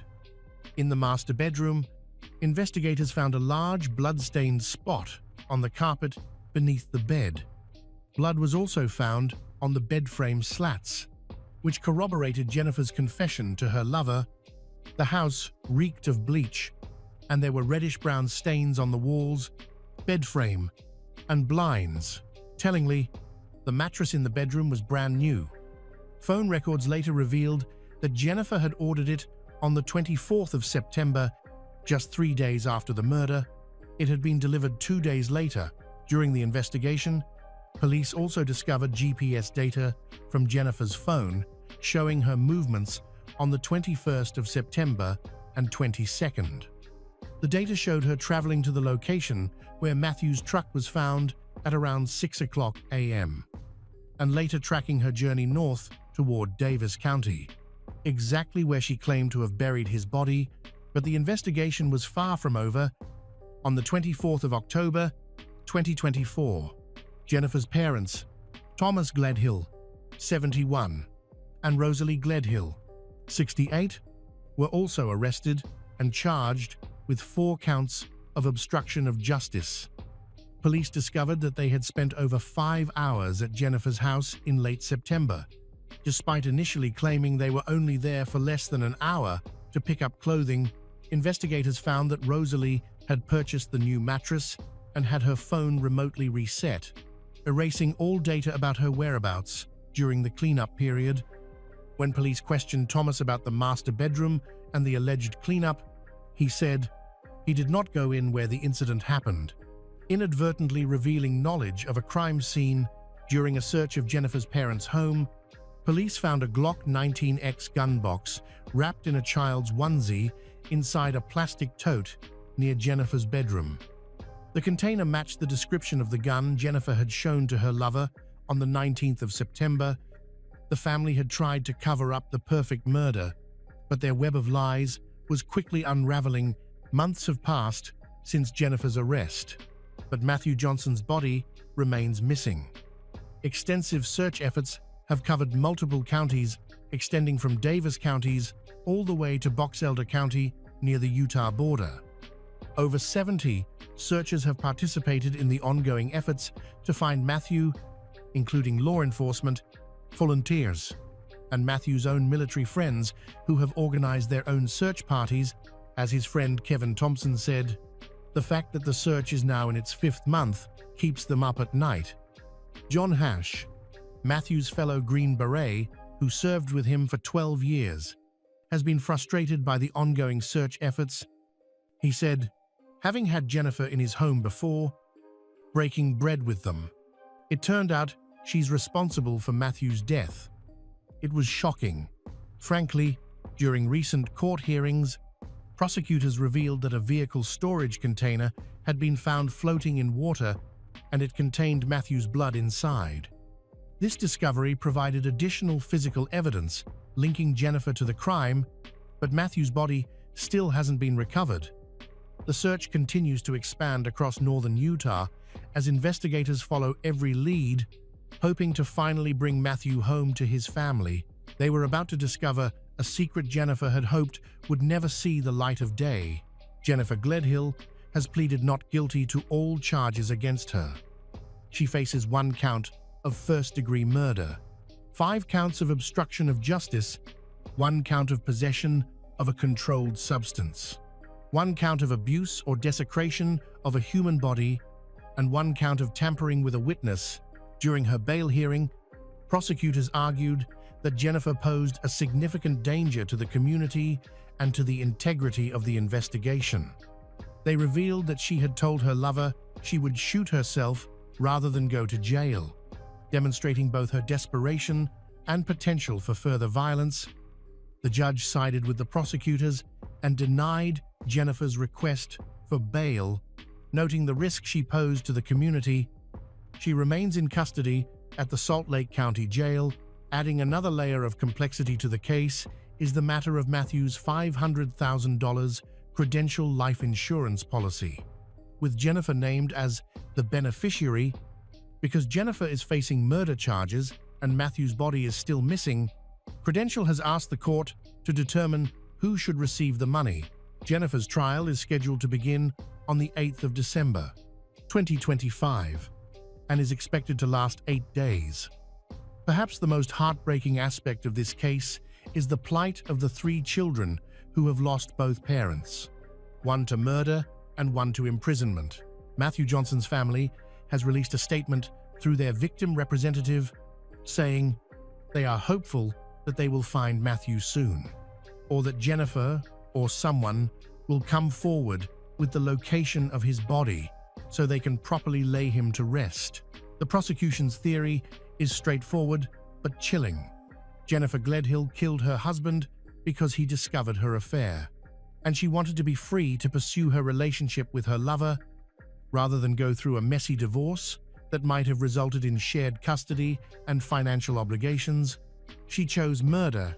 As we await Jennifer Gledhill's trial in December 2025, one question haunts everyone involved in this case. How does a mother of 3 justify destroying so many lives for the sake of an affair? Perhaps we'll never fully understand the depths of her selfishness and cruelty. What we do know is that her actions have created wounds that will never fully heal. Justice may eventually be served, but Matthew Johnson will never come home to his children, and somewhere in northern Utah, a devoted father and soldier lies in an unmarked grave, waiting for someone to finally tell the truth about where he can be found.